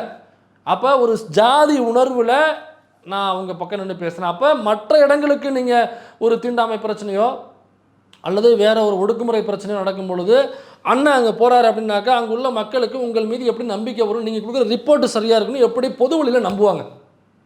இது எனக்கு உள்ள கேள்வி இல்லைண்ணே, எனக்கு உங்களுக்கு தெரியும், எனக்கு உள்ள கேள்வி இல்லை. இப்போ இதில் நீங்கள் எடுத்த ஸ்டாண்ட் இருக்குல்ல, அப்போ ஒட்டுமொத்தமாக உங்கள் எவிடன்ஸ் பேரை வச்சு நீங்கள் எங்கெல்லாம் போனீங்களோ அப்போ அங்கங்கெல்லாம் என்னவா ட்ரைவ் பண்ணி நீங்கள் கொண்டு போயிருப்பீங்கன்ற சந்தேகம் மக்கள்கிட்ட வருமா வராதா? ஏதோ அவர் அந்த எவிடன்ஸ் கதிரை வந்து நம்ம தலைவர்கள் சப்போர்ட் பண்ணுறாங்க, நம்ம தலைவர்கள்லாம் அவங்களோட பழகிறாங்க அப்படிங்கிறதுக்காக தனிப்பட்ட நபராகி நீங்கள் கட்சிக்குள்ளே இருக்கலாம், அமைப்புக்குள்ளே இருக்கலாம், யார் வேணாலும் இருக்கலாம். அதற்காக நான் அவருக்கு முட்டு கொடுத்தே தீர்வுன்னு தயவு செஞ்சு போகாதீங்க. ஒடுக்கப்பட்ட மக்கள் என்று பேச வேண்டும் என்பது தான் அண்ணல் அம்பேத்கருடைய நிலைப்பாடும் தந்தை பெரியாரோட நிலைப்பாடும். அதுதான் மனிதத்தன்மையும் கூட. நான் ஒரு ஜாதியை சார்ந்தவனாக இருக்கேன், அல்லது நான் இவரோட பழகிட்டேன், அல்லது இவரை சப்போர்ட் பண்ணி நான் எழுதிட்டேன், அதற்காகவே நான் அவரை தொடர்ந்து சப்போர்ட் பண்ணியே ஆகணும் அப்படிங்கிற கட்டாயத்துக்குள்ளே போகாதீங்க. அதனால் யாரையும் தனிப்பட்ட முறையில் நம்ம அட்டாக் பண்ணி இவங்க கெட்டவங்க அப்படிங்கிற நோக்கத்தில் இல்லை. அவருடைய செயல்பாடுகள் ஆக்டிவிசம் நிறையா இருக்குது. நிறைய இடங்களில் போய் நின்று பேசியிருக்காரு, அவங்களுக்கு வழக்கு ரீதியாக உதவிகள் செஞ்சுருக்காரு. போன உடனே அண்ணன் முதலாக அங்கே என்ன நடந்துச்சுங்கிறத உடனடியாக புலனாய்வு செஞ்சு போட்டுருவார். இதெல்லாம் ஓகே. அதனால் அதெல்லாம் நம்ம மதிக்கிறோம், அதெல்லாம் எதுவும் மதிக்காமலாம் இல்லை. ஆனால் அப்படியாப்பட்டனா இந்த இடத்துல மட்டும் ஏன் அப்படி செயல்பட்டாருங்கிற கேள்வியை வைக்கிறோம். SC/ST பண்ண திரும்ப அனுப்புகிறாங்க அப்படின்னா அதற்கான சொல்லியிருக்கேன் 5000-10,000 கோடி. அதற்கான ஆதாரம் என்ன? இந்த கரூர் மேட்டரில் 41 பேரை கொன்றது, இது போஸ்ட்மார்ட்டம் பண்ணது உடனடியாக ஏன் செய்தார்கள் அப்படின்னு கேட்டிருக்கீங்க. அப்போ அதற்கான பதிலையும் இன்னும் நீங்கள் சொல்லலை. ஒருவேளை அவசரமாக செஞ்சதுக்கு பின்னாடி இதுதான் காரணம், இந்த அமைச்சர் தான் காரணம், அல்லது அந்த இவர் தான் காரணம் அப்படின்னாக்கா அந்த அவர் யார், அந்த இவர் யார், எதற்காக நைட்டாக பண்ணாங்க அப்படிங்கிறதையும் அண்ணன் சொல்ல மறந்துட்டார்னு நினைக்கிறேன். ஸோ இதோட இந்த வீடியோ முடிச்சுக்கலான்னு நினைக்கிறேன். இதற்கெல்லாம் அண்ணன் எவிடன்ஸ் கதிர் அவர்கள் கண்டிப்பாக பதில் தருவார் என்று நம்புகிறோம். ஏன்னா யதார்த்தம் கலை யதார்த்தம் அப்படிலாம் இருக்குது, அதனால் நம்ம அதோட சேர்ந்து தான் சொன்னோம். ஒருவேளை நாம் பேசுனதில் ஏதாவது தவறு இருக்குது, அந்த SC/ST ஃபண்டை வந்து இந்த ஃபண்டு இல்லை, அது வேற ஒரு ஃபண்டு, வேற ஒரு ரூட்டு, இதன் மூலமாக போகுது, அதற்குரிய ஆதாரங்கள் இருக்குது அப்படின்னாக்கா இந்த ஆதாரங்களை வெளியிட்டோம். அப்புறம் இந்த சந்தையூர் நிகழ்வில் வேறு ஏதாவது ஆதாரத்தை வெளியிடுறதா இருந்தால் அண்ணன் வெளியிட்டோம். இதெல்லாம் நாம் ஒருவேளை தவறு செஞ்சுருக்கோம், தவறாக பேசிட்டோம்னாக்கா கண்டிப்பாக அந்த ஆதாரம் உண்மையாக இருக்கும் பட்சத்தில் நம்ம செஞ்ச தவறை நம்ம திருத்திக்கிறதுல நம்ம எந்த இடத்தையும் தயங்கினதே கிடையாது. நான் முழுக்க திருத்திக்க தயாராக இருக்கிறேன். அடுத்த வீடியோவிலேயே நான் செஞ்ச தவறை சொல்கிறது நான் தயாராக இருக்கிறேன். ஆனால் அதுக்கெல்லாம் அண்ணன் முதல்ல ஆதாரத்தை வெளியிடுவார் என்று எதிர்பார்க்கிறேன். ஏனென்றால் அவருடைய பெயர் எவிடன்ஸ் கதிர். இந்த மாதிரியான செயல்பாடுகள் கடைசியாக எங்கே கொண்டு போய் நிறுத்தோம் அப்படின்னா சமூகத்தில், இஸ்லாமிய சமூகத்தில், குறிப்பாக அந்த இஸ்லாம் சமூகத்தில் யாரோ ஓரிருவர் செய்கிற தவறு அப்படிங்கிறத ஒட்டுமொத்த சங்கி கும்பலும் என்னவாக மாற்ற முயற்சி பண்ணோம்னா இஸ்லாம் சமூகமே இப்படி தான், ஒருவன் இஸ்லாமியனாக இருந்தாலே இப்படித்தான் அப்படின்னு ஒட்டுமொத்த பொது சமூகத்திலையும் அந்த கருத்துருவாக்கத்தை ஏற்படுத்தி நம்மளையும் இப்படி சிந்திக்க வச்சுருவோம் பார்த்தீங்களா. ஆனால் அது உண்மை இல்லைல்ல. ஏன்னா அயோக்கிய பைய பொறுக்கி பையங்கிறவன் எல்லா ஜாதியிலையும் இருப்பான், எல்லா மதத்துலேயும் இருப்பான். அதனால் குறிப்பிட்ட ஒரு மதத்தில் பிறந்துட்டாலே அப்படிங்கிற ஒரு கருத்துருவாக்கத்தை உருவாக்குற அந்த சங்கி மனநிலை இருக்குல்ல, அந்த மனநிலை எது இஸ்லாம் சமூகத்தின் மீது மட்டும் இல்லை, அது தலித் சமூகத்தின் மீதும் உண்டு. தலித் சமூகத்தில் யாரோ ஓரிருவர் இந்த சமூகத்தில் ஒடுக்கப்பட்ட மக்களுக்காக நான் வேலை செய்கிறேன் அப்படின்னு சொல்லிட்டு ஒரு காதலர்களை பிரிப்பதற்காக போலீஸ் ஜீப்பையே எடுத்துகிட்டு போய் அந்த காதலர்களை பிரித்து, அதுவும் அண்டர் 18 உள்ள பையனை அந்த போலீஸ் ஜீப்பில் தூக்கி போட்டுட்டு போகிறாங்க அப்படின்னாக்கா, அவங்க என்னுடைய சாதியை சார்ந்தவன், அதனால் நான் அவங்கள குற்றம் சுமத்த மாட்டேன், மாறாக அவனை அந்த குற்றச்சாட்டிலிருந்து காப்பாற்றுவதற்காக நான் தலையங்க வரைக்கும் எழுதுவேன் அப்படின்னு எழுதுறதுக்கு பார்த்தீங்களா, இது பெருசாக எல்லா மக்கள் மத்தியிலையும் போக விடாமல் அல்லது வேற ஒரு லைன் எடுத்து அதை மாற்றுவதற்கு உங்கள்கிட்ட இன்ஃப்ளூயன்ஸ் இருந்து அதன் மூலமாக வேணால் மாற்றிடலாம். பொதுவெளியில் அந்த ஏரியாவை தாண்டி தமிழ்நாடு முழுக்க அந்த செய்தி போய் சேராமல் பரவலாக சேராமல் வேணால் பார்த்துக்கலாம் நம்ம இன்ஃப்ளூயன்ஸை பயன்படுத்தி. ஆனால் அந்த ஏரியாக்குள்ளே அக்கம் பக்கத்தில் உள்ள வீட்டில், அக்கம் பக்கத்தில் உள்ள தெருக்களில், நகர்களில், அந்த பகுதியில், அந்த தொகுதியில் உள்ள மக்களுக்கு என்ன நடந்துச்சு, யாரால் நடந்துச்சு, எதன் பொருட்டு நடந்துச்சு, ஏன் மற்றவர்கள் இதை மறைக்கிறார்கள், பொதுவாக சமூக நீதி கருத்துக்களையோ அல்லது ஒடுக்கப்பட்ட மக்களுக்காகவே பேசக்கூடியவங்க இந்த விஷயத்தில் மட்டும் ஏன் சப்போர்ட் பண்ணி பேசுகிறாங்க அந்த தவறு செய்தவர்களுக்கு அப்படின்னு அந்த மக்களுக்கு தெரியும்ல. அப்போ அந்த மக்கள் மூலமாக மற்றவர்களுக்கு என்ன கடத்தப்படும் இந்த செய்தி அப்படின்னா, எப்போ யார் தெரியுமா வந்து கடத்தினது, யார் கடத்தினது, அந்த கட்சிக்காரன் அப்படின்னு சொல்ல மாட்டாங்க, கடத்தினது இந்த ஜாதிக்காரன்ப்பா, அவனுக்கு சப்போர்ட் பண்ணது அதே ஜாதிக்காரன்ப்பா, அப்போ அந்த கும்பல் தான்ப்பா தொடர்ந்து இந்த வேலையை பண்ணுது. அப்போ இந்த காதலர்களை பிரிக்கிறதுக்கு ஆள் கடத்தல் பண்ணுறது, கட்ட பஞ்சாயத்து பண்ணுறது, அதை போலீஸ் ஜீப்பை வச்சு போலீஸுக்கு காசு கொடுத்து அவங்களையும் பயன்படுத்திக்கிறது அப்படிங்கிறத தொடர்ந்து இந்த ஜாதிக்காரவங்க இந்த கும்பல்கள் தான்ப்பா பண்ணுது அப்படிங்கிற கருத்துருவாக்கத்தை யாரோ ஒரு சிலர் அந்த ஜாதிக்காக அல்லது அந்த ஒடுக்கப்பட்ட மக்களுக்காக வேலை செய்கிறேன்னு சொல்லிட்டு இந்த வேலைகளை செய்கிற ஒரு சிலர்னால ஒட்டுமொத்த சமூகத்தில் உள்ள மக்களாலும் இந்த ஒட்டுமொத்த சாதியில் பிறந்தவங்களும் அல்லது இந்த ஒட்டுமொத்த சாதிக்காக குரல் கொடுக்குறேன் அப்படின்னு சொல்கிறவங்க எல்லாருமே இப்படி தான்ப்பா அப்படியே கருத்துருவாக்கம் கொண்டு போய் சேர்க்கப்படும். அதனால தான் சொல்கிறோம், புரட்சியாளர் அண்ணல் அம்பேத்கர் என்ன சொன்னாரோ அதை தான் சொல்கிறோம். தேரை நீங்கள் முன்னாடி இழுக்காமல் இருந்தால் கூட பரவாயில்ல, தயவுசெய்து பின்னாடி இழுத்துறாதீங்க அப்படின்னு நம்ம சொல்கிறோம்.